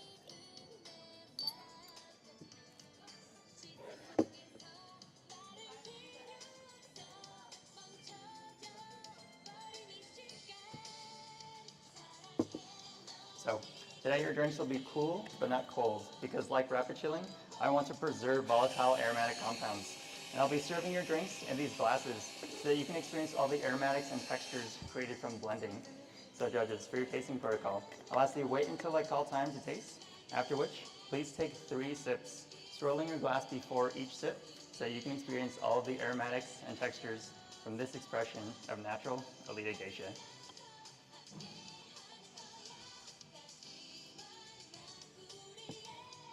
Start with you this time. Now each of you today represents the specialty coffee consumer. And to recognize your role in our industry, I'd like to ask you to place your clipboards in your laps and please hold out your hands for me, palms facing out. I'll be placing 3 drops of an essential oil infusion that I made with rose, orange oil, and jasmine. And I'll ask that you clasp your palms together, spreading this infusion across the front and backs of your fingers, connecting you with the aromas of this coffee, elevating your sensory experience as you raise your glasses to your lips. Because this drink, this experience, this industry is not complete without your hands. And it's my job as your barista to share these connections with you, to remove barriers between barista and consumer, connecting our specialty coffee community and moving us forward. It's such a pleasure to be here, judges. Thank you. Time.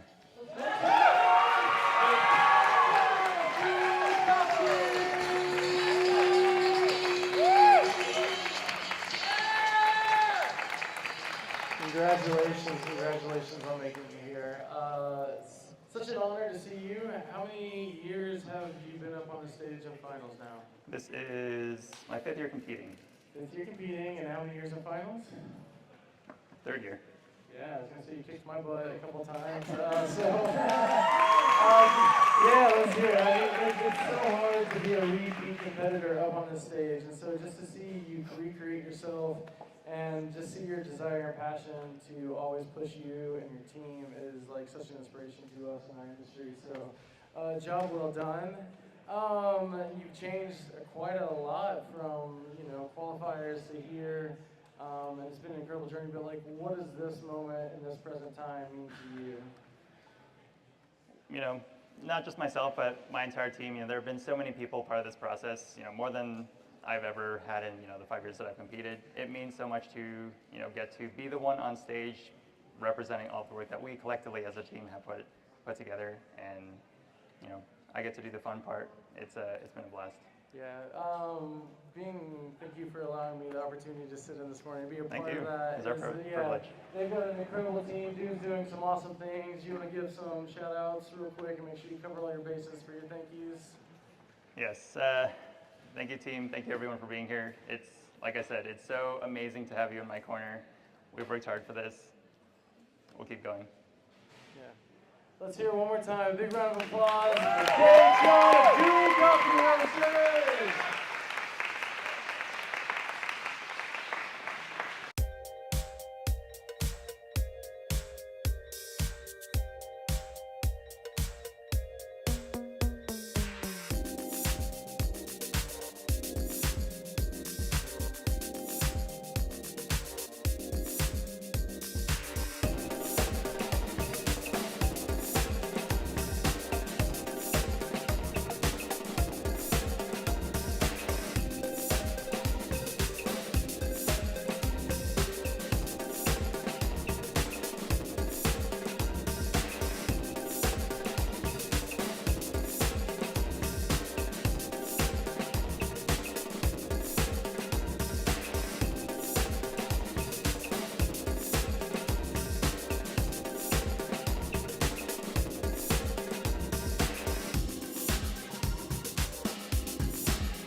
since I'm standing here, might as well shout out our title sponsor, Pacific Barista Series. This is the first year we're able to use alternative milks, and I've seen a lot of that on stage, so I have to give a shout out to Pacific. Also to the Seminole Group for our espresso machines, GH grinding and brewing solutions for our grinders today. I haven't seen a lot of this being used, but Compact did donate these. So shout out to Compact and Third Wave Water. So let's give it up for our last competitor of the day, our last finalist, Raphael Steiner out of Honors Coffee Lab. Give it up. We have our judges ready. We volunteered to taste some of the best coffees and drinks in the world today, right here on the national stage. Raphael, when you're ready and your judges are comfortable, go ahead and call for your music and time. And good luck. Does my mic work well? Everybody can hear me okay? Everybody filled in? One last time? Can I get my music, please? All right. Time. Welcome. Bienvenidos. My name is Rafael Levy, and it is an honor to serve you today. As the last competitor, I want to thank you for all your work over these past couple days. Let's get started. In striving to improve our lives, our work, and our society, we overwhelmingly add. We are all trying to change things from how they are to how we want them to be. And in this ubiquitous act of change, one option is to add to what already exists, whether it's objects or ideas. Another option is to subtract. But the problem, and what I want to show you today, is that we neglect subtraction. I was struck by this idea of subtracting when talking with Pepe Arguello, a renowned coffee producer from Chiapas, Mexico. When he first bought Finca Santa Cruz, it was producing over 10,000 quintales of coffee, but it also meant that it encroached into national forests and protected areas while degrading the soil. Pepe had a different approach. He reduced production from 10,000 down to just 800 quintales to intentionally give each plant more time, resources, and attention. He employs a method called recepa, pruning 1/4 of his trees down to a single shoot every year. Now, this method prioritizes the overall health and quality of the crop while sacrificing yield. But by subtracting, Pepe won the Cup of Excellence Award #1 for 3 years in a row, which is a testament to his dedication to excellence and to preserving the environment.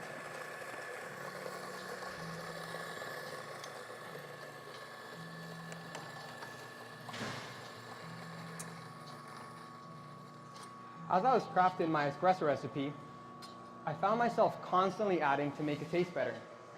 Whether it was my dose or my yield, the idea of subtracting was something I overlooked.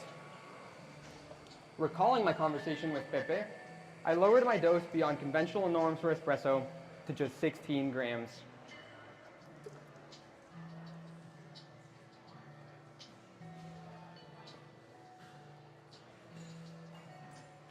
It's easy to mistake less for loss, but I found that less coffee increased intensity, tactile, and flavor complexity.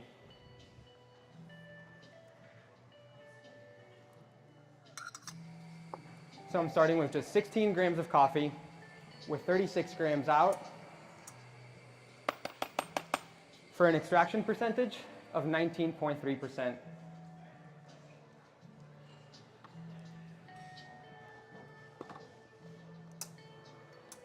Obsessed with subtracting, I created a blend of 2 remarkable coffees that emphasize this. I'm using 8 grams of a red honey processed geisha from Pepe's Finca Santa Cruz. I'm also using 8 grams of a black honey processed Wush Wush from Sebastián Ramirez in Quindío, Colombia. Famous for his innovative processing techniques, Sebastián uses mosto, which is the result of a fermentation process of ripe coffee cherries where they obtain lactic bacteria and yeasts typical of Quindío to intensify the sensory notes and unique aromas in his coffee. His finca El Placer emphasizes using less water in processing to avoid waste. They use a water recirculation system that undergoes filtration after fermentation to minimize water consumption. This consists in degrading the heavy elements and microorganisms that can cause damage to the ecosystem, ensuring that clean water reaches the rivers and lakes near the farms. Judges, I wanted you to taste the possibilities of terroir and nutrition driven by fermentation, but not overshadowed by it. And this espresso will be the best expression of this. Now, when I serve you your espresso, please note the crema, but wait to taste as I'll be stirring them for you. And as you drink them, let's talk about our flavor experience. You're going to experience raspberry, ripe ruby red grapefruit, floral and botanical notes expressed as rosewater, and dark cocoa. The tactile is going to be juicy, round, and soft, with a lingering finish recalling the grapefruit and the cocoa powder.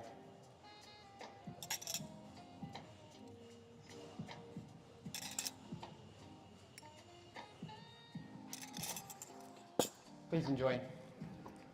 Round of applause for Rafael's Espresso. Go.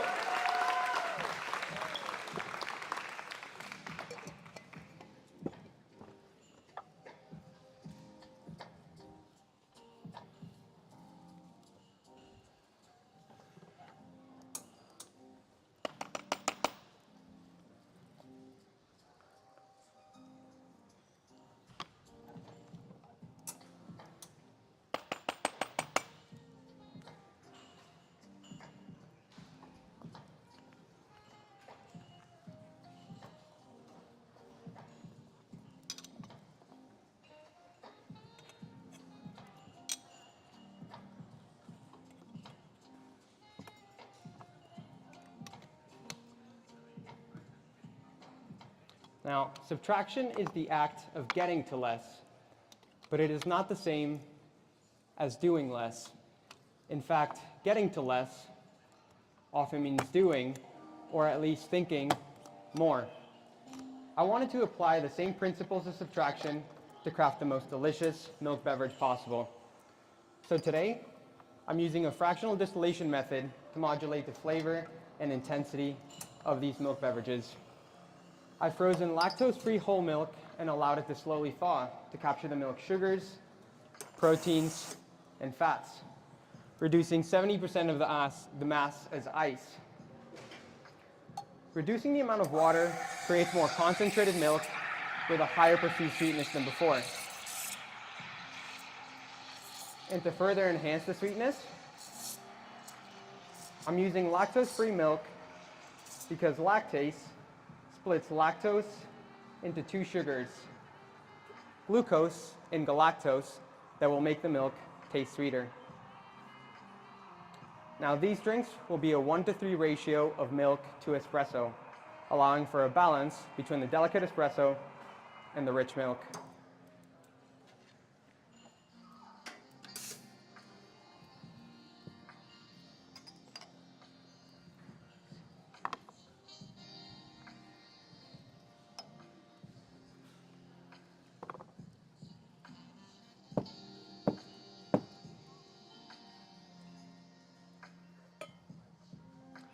The fats in the milk, along with the florality of the geisha and the botanical profile of the Wush Wush, come together to create unique confectionery and savory calls.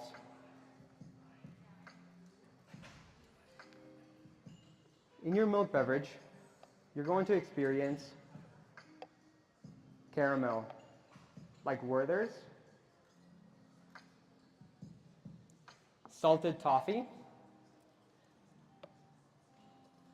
milk chocolate, brown butter, and melted French vanilla ice cream.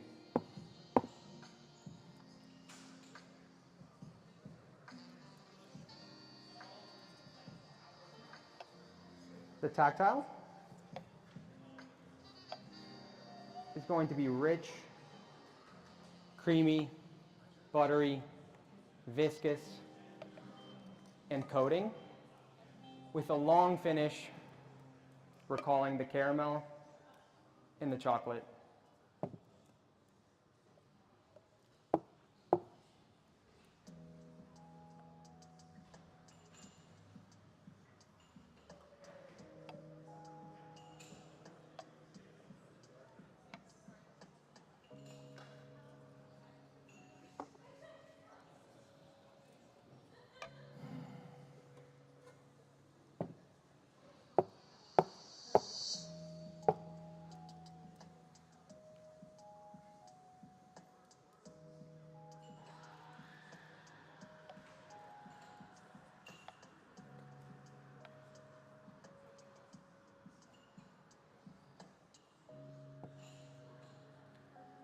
Please enjoy. Enjoy. Enjoy. Enjoy. Milk drinks are on the table. Give it up, guys. Show some love. Come on, come on, come on.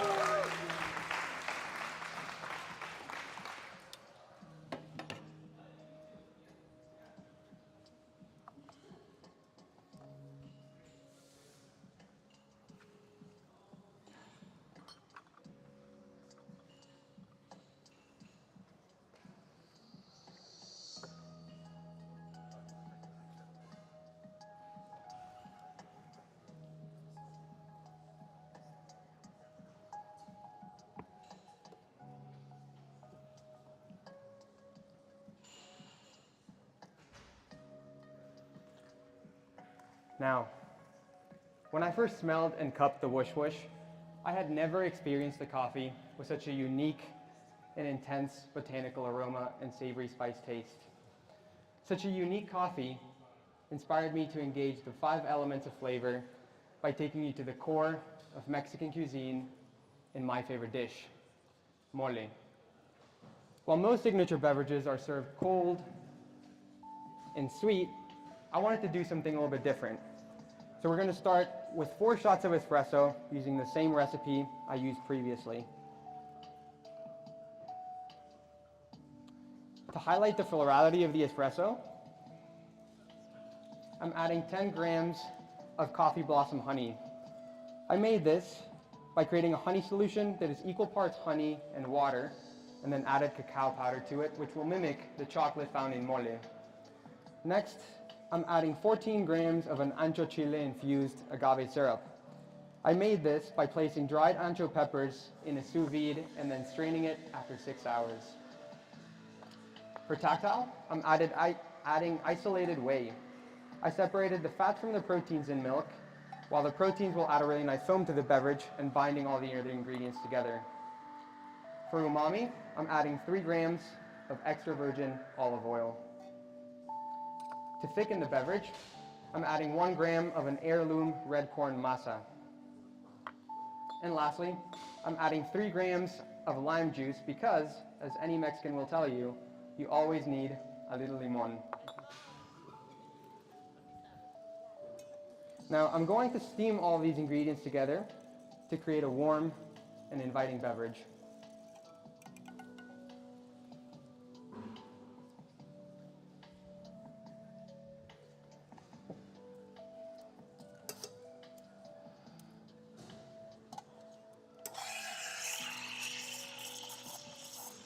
So let's talk about what you're going to experience in your signature beverage.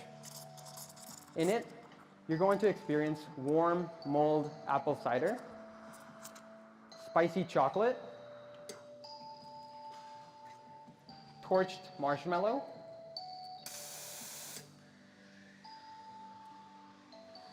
and mole. The tactile is going to be silky, warm, spicy, and complex, with a lingering finish recalling the spiced chocolate and the mole. Now the mole, if you've never tried it before, will be expressed by hitting the 5 elements of flavor. Slight saltiness from the corn, subtle umami, back-end heat and spice, deep chocolate sweetness, and apple-like acidity. Now I'm going to be smoking your beverages over cherry wood and cinnamon to transform the agave into mezcal. As an industry, we also neglect subtraction. Producers have added fruits to create co-fermented coffees that are supposed to create a better cup. Baristas have added innumerable distribution tools, pot preparation techniques, and tampers, each claiming to create better tasting coffee. We are on a never-ending chase for more, and more, with little regard to what we will leave for future generations. When do we stop and ask ourselves, what can we gain from less? Thank you for being here, and please enjoy. Time.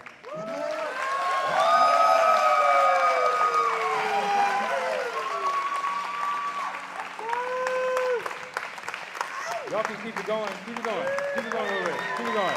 Come on. Yeah, louder, louder, louder. I can't hear you. Thank you. Feels good. Feels amazing. Yeah. Thanks for doing this. No, thanks for everybody being for the, being here, and yeah. Final competitor, final finalist. That's amazing. You wrapped up the show. Yeah. And I heard something very interesting. You don't work in coffee. I do. Do you work in coffee? I do indeed, Okay, yes. all right. No, that would be crazy if I just memorized the script and That'd be start pressing buttons on a fantastic. machine. But this is your first time competing. It is indeed my first time And you made competing. the finals. Give it up for that. I mean, that's very impressive. Thank you. Wow. How long have you been in coffee? I've been in coffee for about 4 years now. Yeah, and it's What been do you do at Onyx?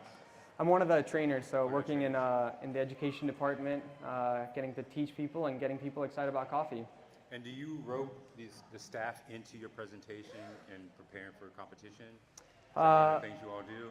After going through so many milk practices, you can only drink so much milk, so sometimes I try to involve them by giving them a lot of stuff to taste, because you can only take so much milk.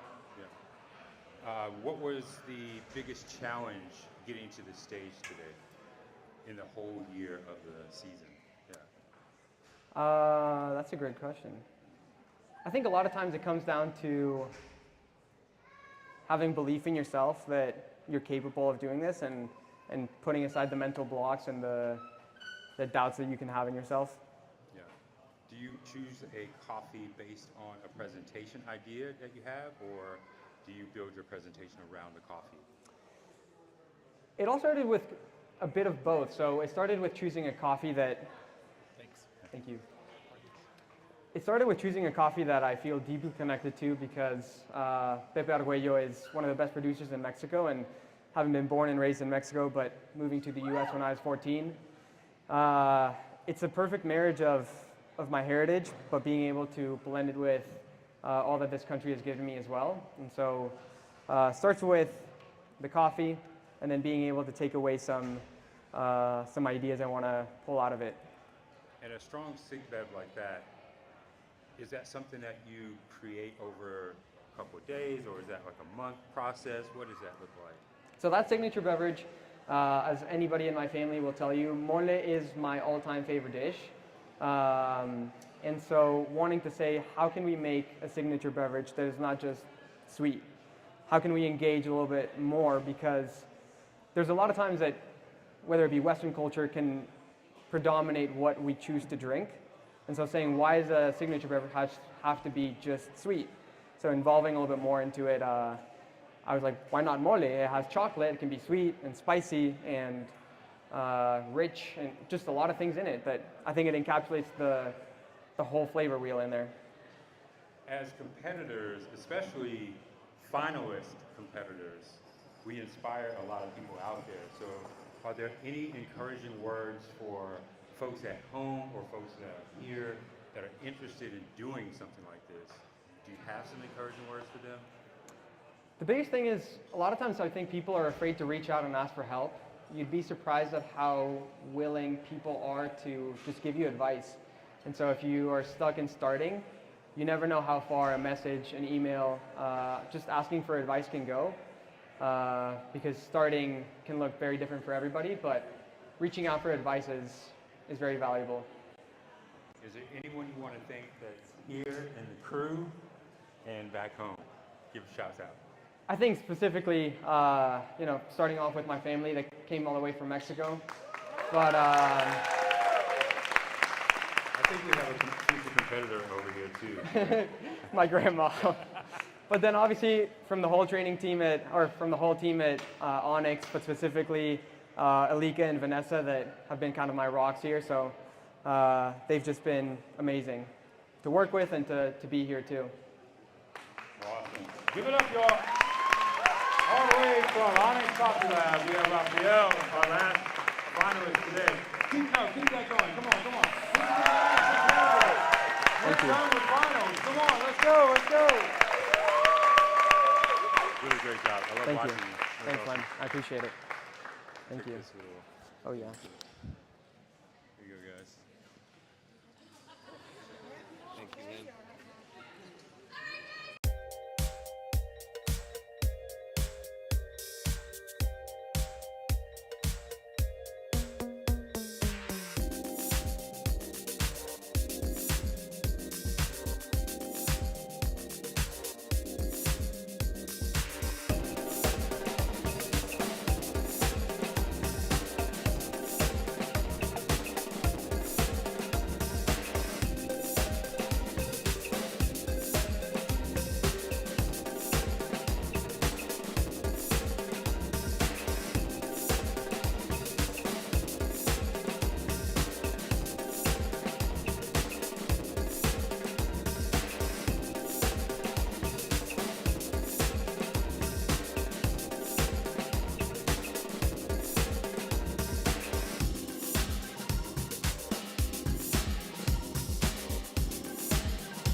think's gonna win this year? I think it's going to be me.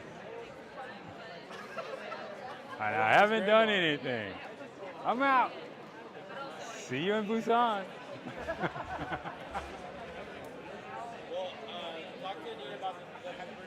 All right, we're just.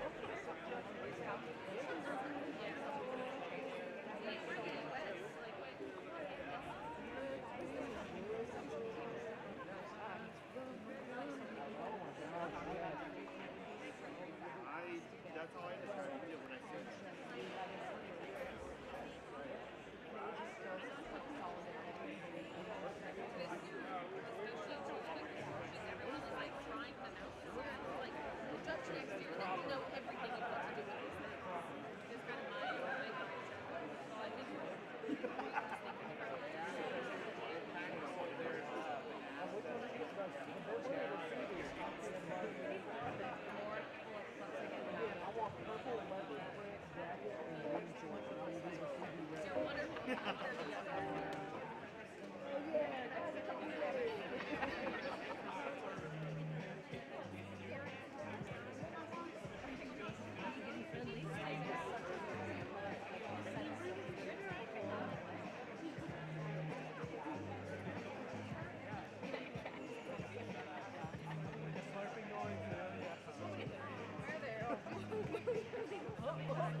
Whoa, no power. Hours may be incorrect. What is this locale? Is this a dog or a mountain lion? Why does it say it's a steak? I mean, it's certain words. What is the description of steak? Hey, five-star review. Look, 5 stars. 2 reviews. What did they say, please? Great work and great service. Great woodwork? That's the raccoon T-bone this Saturday. 4 years ago.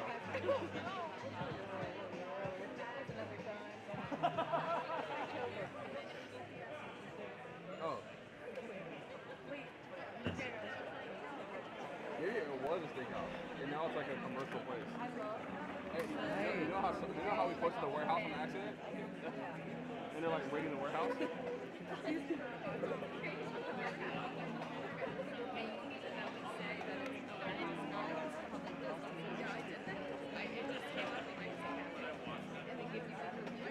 Someone did once, yes.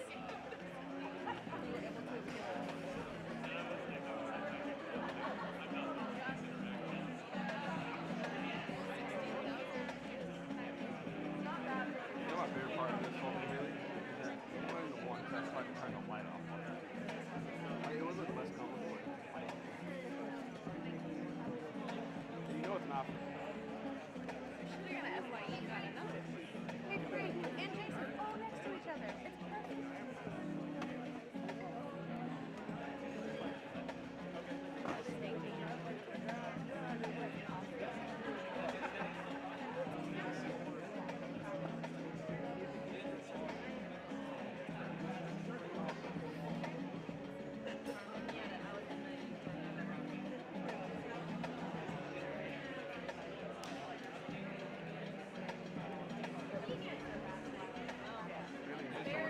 Potatoes.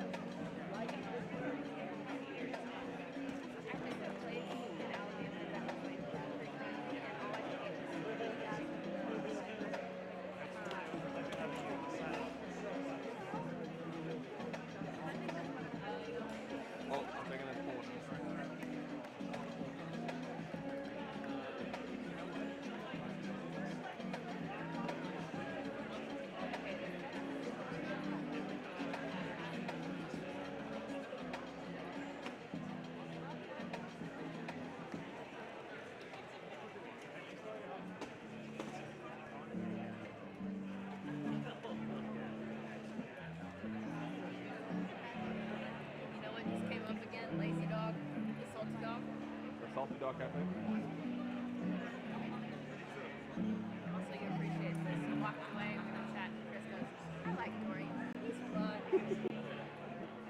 He is white. What does Elise do again? She's like an executive assistant for a very wealthy person. Gotcha. She's like chief of staff, runs all their stuff, like does everything.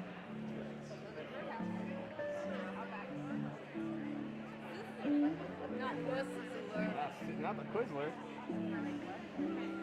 But to your question, we complement each other. We're not the same. I mean, we're not two of the same. Oh, same. Yeah. Two of me or two of her will not make a good union. Same.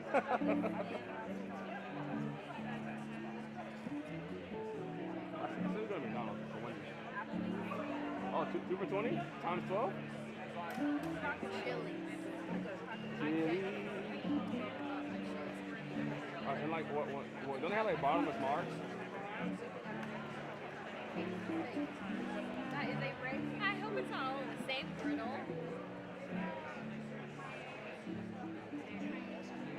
that's the vinaigrette. I was like, wow, somebody making out with sauce. Sauce.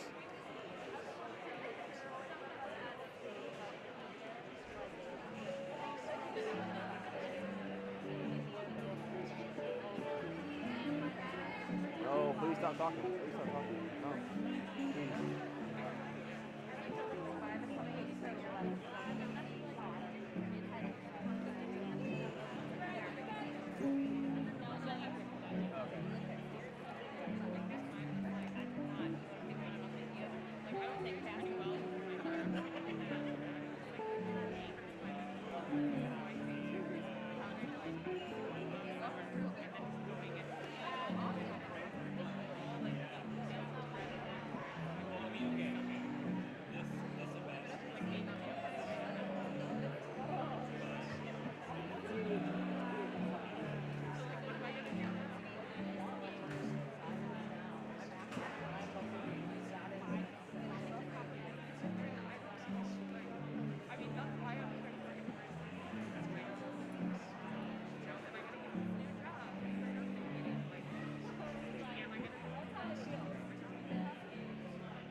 It's a very niche joke.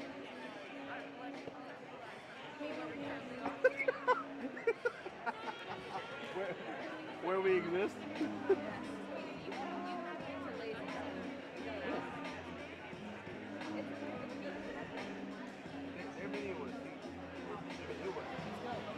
It's good. Like, we were there until we left the camp. There were people still getting And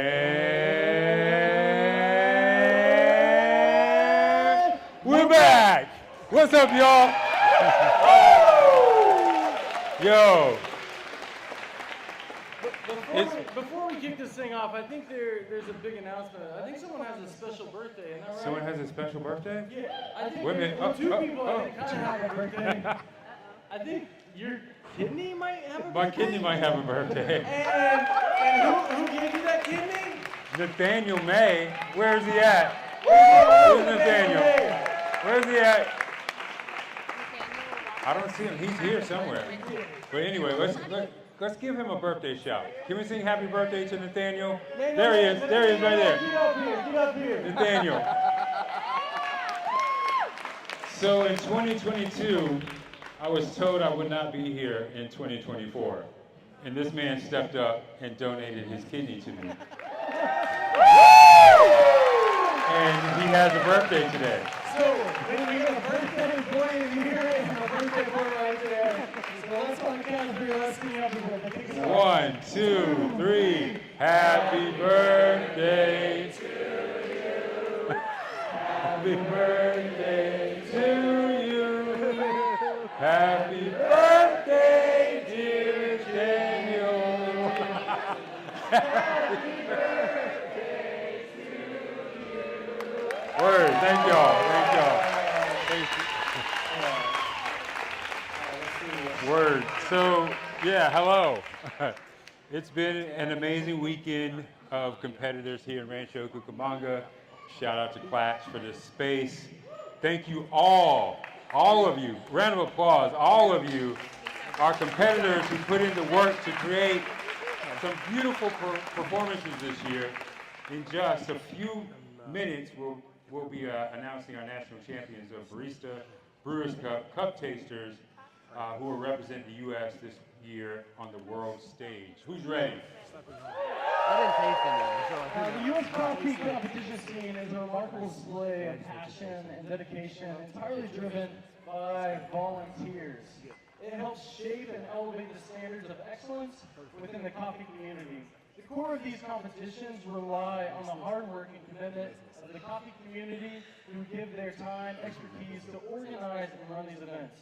From coordinating logistics to setting up equipment, judging, and providing support to competitors, All of these volunteers play a crucial role in every aspect of the competition.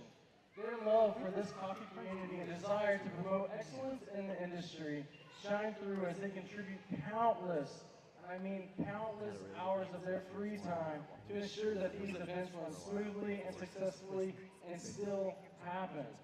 Without their selfless dedication, the vibrant and competitive coffee community in this U.S. would not be possible. A special thank you goes out to our stage managers for their for their exceptional leadership. Big thank you to Alyssa Bell. Where are you? Becky Lee. Where's Becky Lee? Yeah. They managed our Brewers Cup stage. Big shout out to y'all. Thank you, thank you, thank you, thank you, thank you. Yes.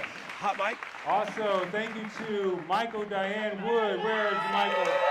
Yes. And Christina Levely, where are you? For keeping the barista stages running smoothly. Yes. Louise Miranda, Kathy Hilberg for the cup tasters. Where are you? Yes.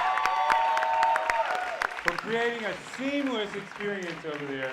It worked like clockwork. Without our stage managers and our volunteers, where are all of our volunteers for the stages? Please stand up. Wave your hand to us. Yes, we'll wave back. Heck yeah. This event simply wouldn't be possible without y'all. So let's give them another round of applause, please, to all of our volunteers. Your hard work is deeply appreciated.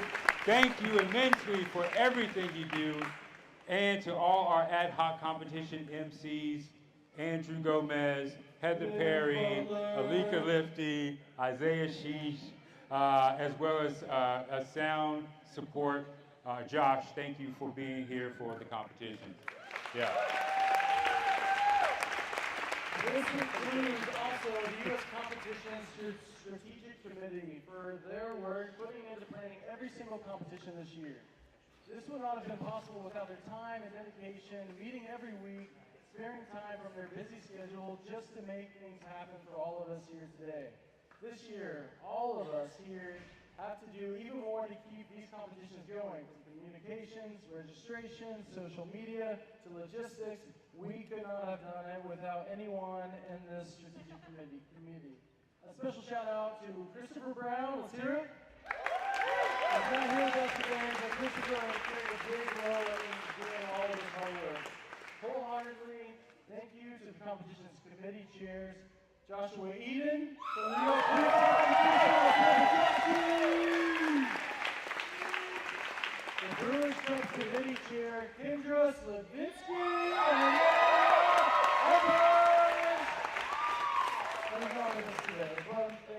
Thank you for your hard work. Thank you, Cup Tasters, stage managers, Luis Miranda, thank you to Miguel Baicuna, our WC rep, for overseeing this competition. Hey everybody, I just want to say on behalf of WCC, it's been an honor to be here with you in the United States. Coffee champs. Yes, USCC. I just want to say thank you to all the judges. They put in a lot of time and effort, not just this weekend, but everything leading up to this weekend with prelims and qualifiers. So just a round of applause for all the judges.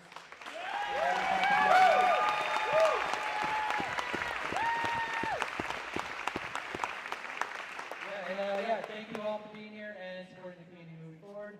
And I'm really excited to see who joins us in Chicago, Busan. Yeah. Thank you.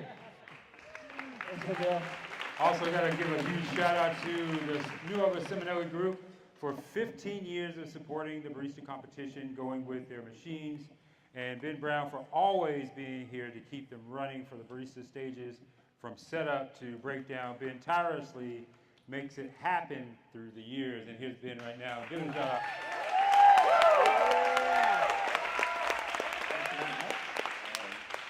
I want to give thanks to our team back home, Simonelli Group, Global Distribution in Washington State, the baristas, their teams, their roasters. You know, this is less is more at this event, right? But they continue to push limits and push boundaries, so it's very impressive. To be redundant a little bit, I do want to thank the stage managers, and all the volunteers that did station maintenance this weekend. The Perry's, Clash Coffee, thank you for hosting this, opening up your doors to this wonderful facility. And Christopher Brown and Anita Tam put in tireless hours.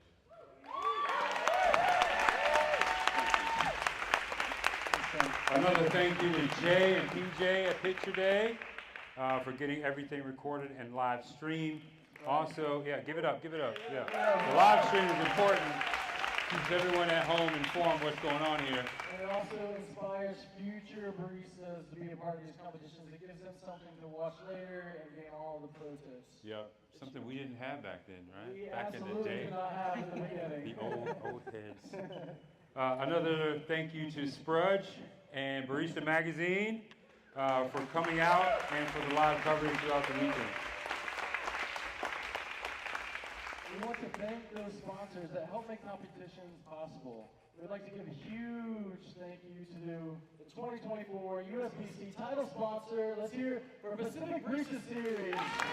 And USRBC title sponsor Origami by Slow Course Supply. Let's give it for Barista sponsors. The Pacific Foods, just keep it on. Pacific Foods Barista Series, the Simon Ellie Group, GH Grinding and Compact for supporting our baristas competitions. Our Brewers Cup sponsors, Origami, GH Grinding Solutions, Seabris, Bun, Counterculture. Our Cup Taster sponsors, Clash, Bun, GH Grinding, Brewing Solutions. And our USCC sponsors, keep it going guys, come on, Pacific Foods, Ernest, Third World Water, Baratza, and Cafe sponsor, Everson's Clash, Counterculture, move on Simon Ellie, Pacific Food again, and our delicious plants, taste. Do we have Deb? Is Deb out here? Anyone from the title sponsor want to say something? She's coming up in a second. She's coming up in a second. Yeah. We're bringing Deb up in a second. In a second. All right, I'm rushing. I'm I'm ready to know, man. I'm ready to know who won. All right. Also, a special shout out to Clash again for the amazing space. This wouldn't be possible without their generous support from Clash for providing the space. Also, thank you all of our sponsors this year whose support helped make this event extraordinary this year. Also welcome the sponsorship of Compact Grinders, who was the auto tamper sponsor at the Barista stage. Thank you, Compact, for your support. Give it up for Compact, please.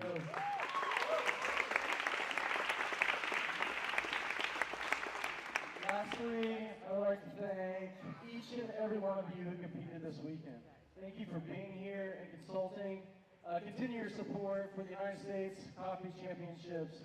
It takes a lot to be on this stage. It takes a lot of money, it takes a lot of time, and it takes a lot of dedication from every one of these competitors, every one of these coffee professionals. As the U.S. Barista Champion, I would just like to say, share the videos, share your favorite barista's performance, share those things, and let's continue to show the coffee community at large, those people that are coming in our cafes every day, what makes us professionals to continue to allow us the platform to do what we do and what we love and share. So let's hear it. Yeah, hear it right there. All the competitors. Are you ready? You want to hear some names? Do y'all want to hear some names? Who wants to hear some names? Woo! I can't hear you. Who wants to hear some names? That's what I'm talking about. We're going to start with the cup tasters, so let's welcome stage manager Luis Miranda and Kathy Hilberg up on stage. Where are you? They have the names. We got the mics. Thank you.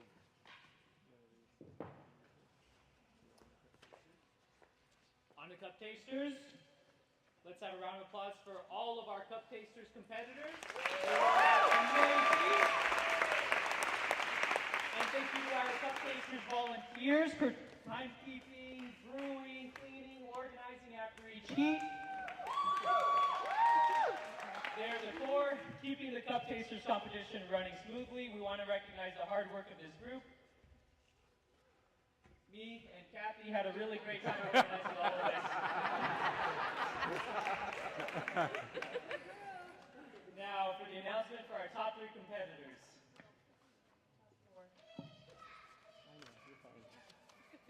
In number 4, 4th place. From Brio Coffee Works, Sean Coyne.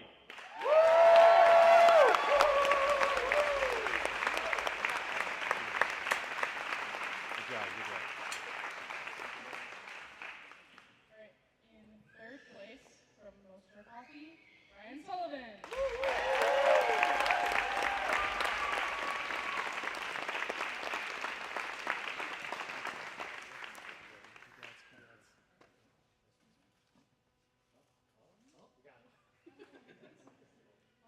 Second place from Black Fox Coffee, Tom Bumford.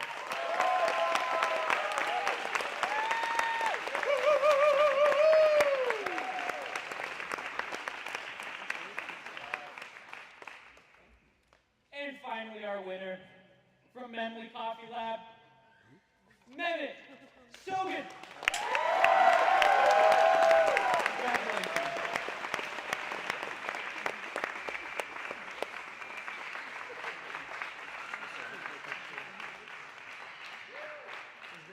Yeah, please get there and hold for a picture real quick.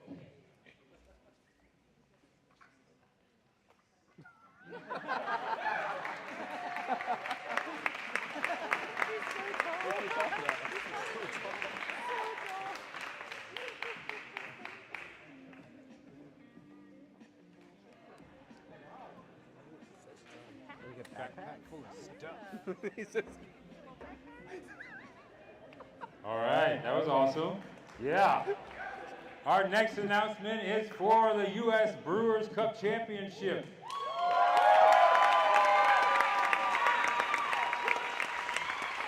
We want to recognize all the U.S. Brewers Cup Championship judges. Will you please stand up? And our U.S.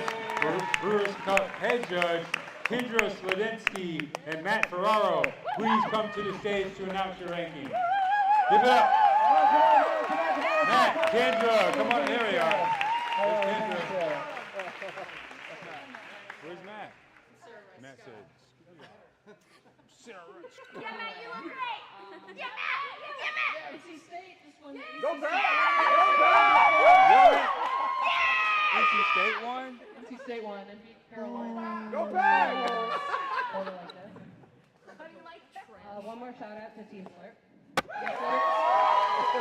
And Team Sip. Brewers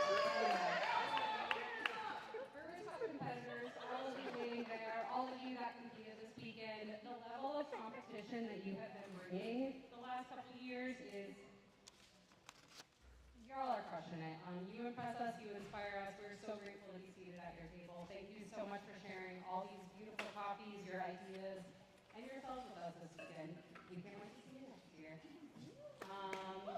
We also want to take a moment to highlight the Brewers Cup competition this year.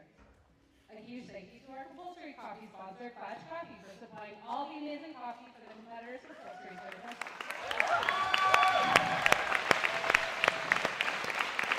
Additionally, for also providing us with your lab, which without the generosity of your space, Brewers Cup workshop would have been a little bit more fun. So thank you. Our second resource sponsors, GH Grinding and Brewing Solutions.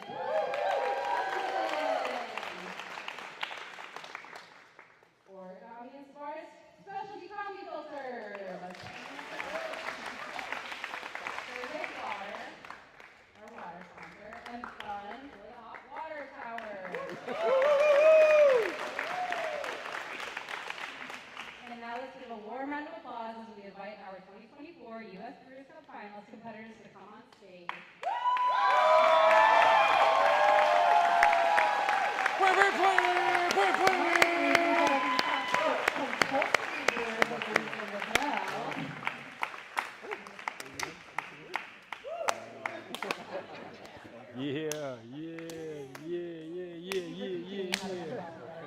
Heck yeah.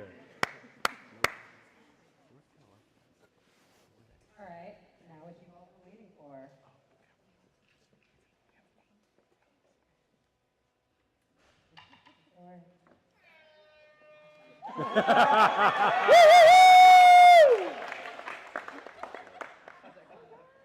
In sixth place, we're going to the East Coast. A former Team Slurp, Mark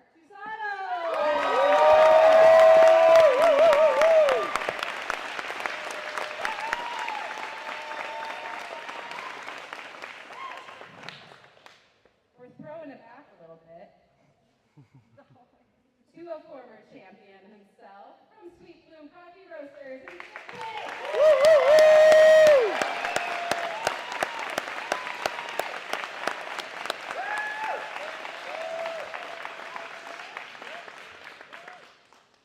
This team really showed up this season at every single competition, but this person might be the person who showed up the most, participating in not one, not two, not three, but maybe four competitions, three competitions this year still. In fourth place, Hugo Cano.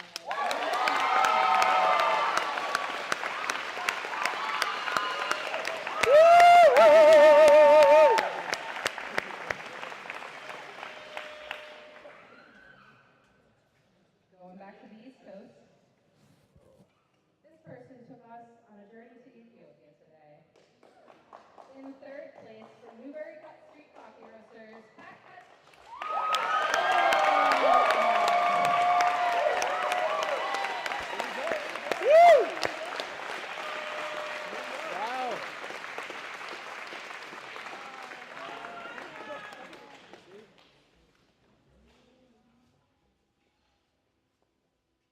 Please hold applause for both of these competitors.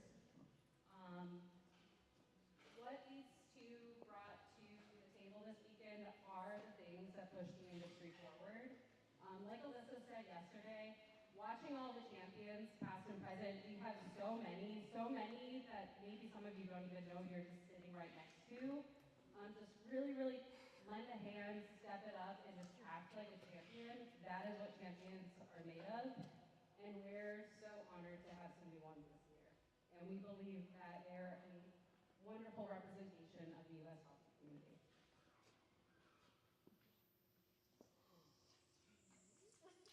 Second place. We have drum roll.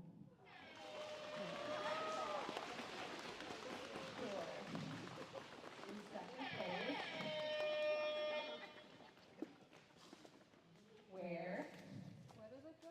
Going to the East Coast from Coffee Project New York.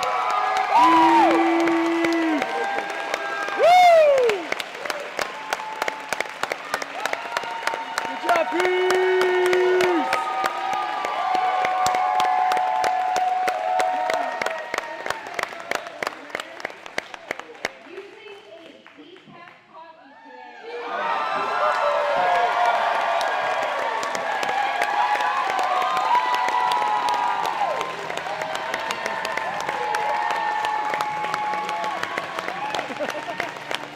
Decaf. Yeah, man, that's crazy.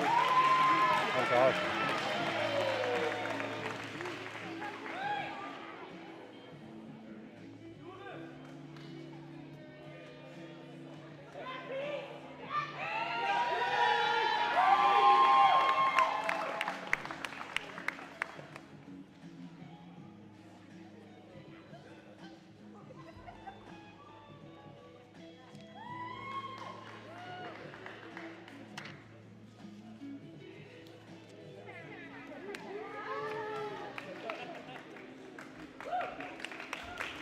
All right, let's do it one more time. Give it up! Yeah, yeah!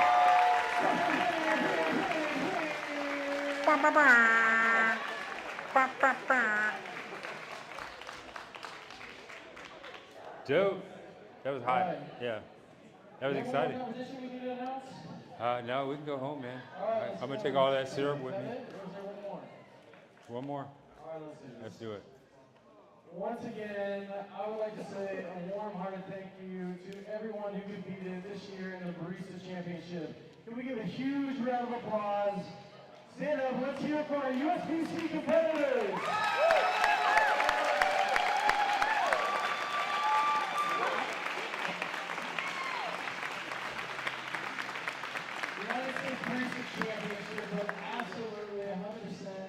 possible without the support of our dedicated sponsors. We'd like to begin thanking a huge thank you to our 2024 USBC title sponsor, Pacific Barista Series. That's right, makes it a lot of fun. Pacific Barista Series. Thank you so much for all that you do. From providing all of our alternative notes for the event to supporting competitors like myself and like Lem and like every champion, we are incredibly grateful for your support. Now, before we announce the 2024 Barista Champion, I'd like to invite Ms. Deb up here to the stage for a few words. And I promise I'll keep it short because I know everybody's so excited. I just want to say this is not a business as usual year for this competition. I think we all know that. And that it's been amazing what we've seen. With everybody here, it has felt like absolute family. I think everybody really pulled together, and the energy that has been here these 3 days, and we've been here the whole time here watching and sharing with everybody. So thank you for everybody for all your enthusiasm. I do want to call out, again, this was not a business as usual year. And so the lift was so much harder I want to recognize Heather from Class Coffee. Oh my gosh. Let's make some noise for Clash. Come on. The list of the volunteers was so much higher than has been asked ever in the past. I really want to call out Anita Tam for everything she did. Wow, come on, let's see noise.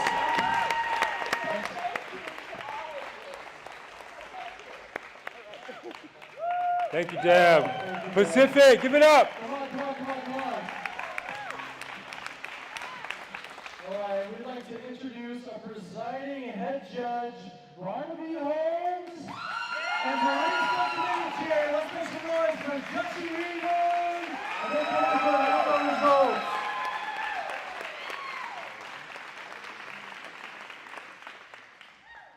We're here, y'all. We're doing it. I invited our stage managers because we could not produce the level of quality of this competition without the dedicated support of our station managers and our volunteers and our judges. And I'm just so thankful to have them here. Michael wants to say a few words, so I'm going to pass it to her. Yeah, Michael!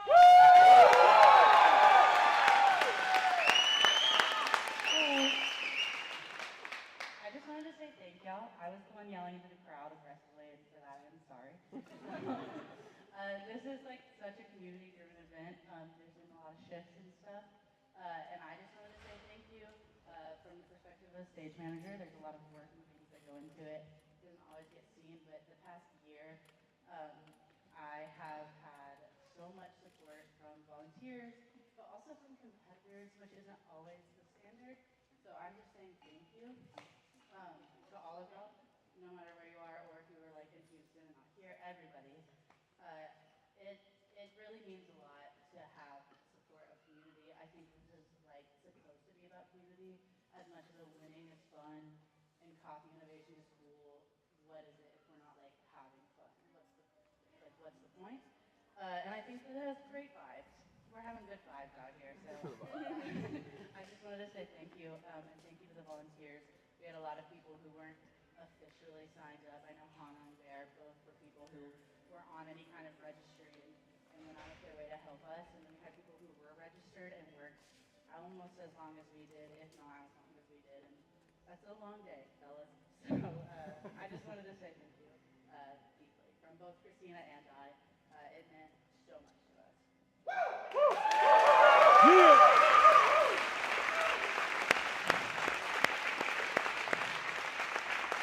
Obviously, echoing everything that Michael has said, this has been an unprecedented season for the barista competition, and I have not seen so much quality, coffee, and commitment to excellence, and cooperation, and just a genuine sense of community in this competition in a while. And I want to thank this community of communities for producing such an excellent event.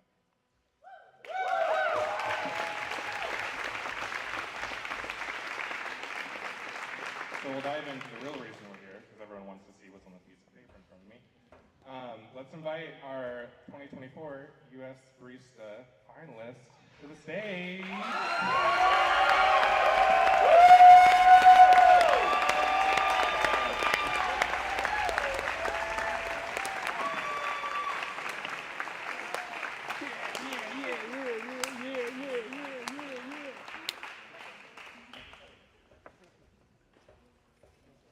All right, y'all. In sixth place, from the coffee movement, Meg Scott. In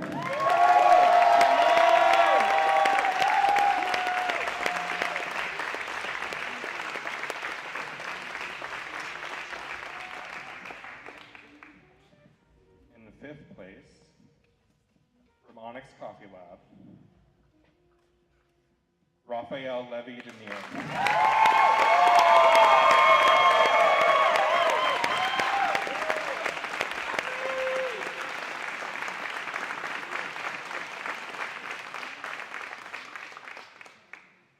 In fourth place, from Dune Coffee, Hei Chan.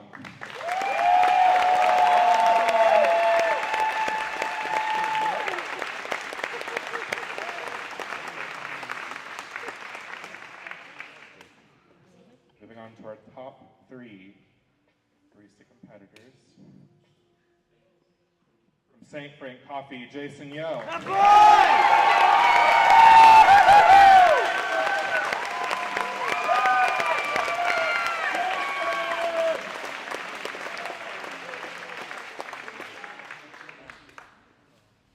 In second place, from Onyx Coffee Lab.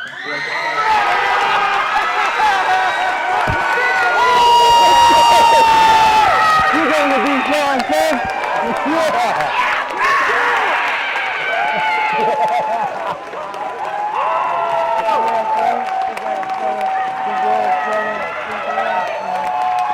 Proud of you, proud of you.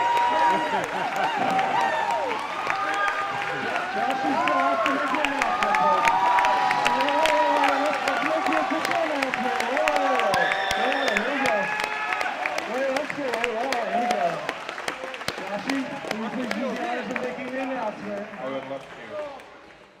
And in first place, celebrating our 2024 U.S. Barista Champion, from Be Bright Coffee, Frank Law.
I don't trust the Italians. Nah. Don't say that to me. I know, like whatever that second option is that has option serving. The more the merrier option.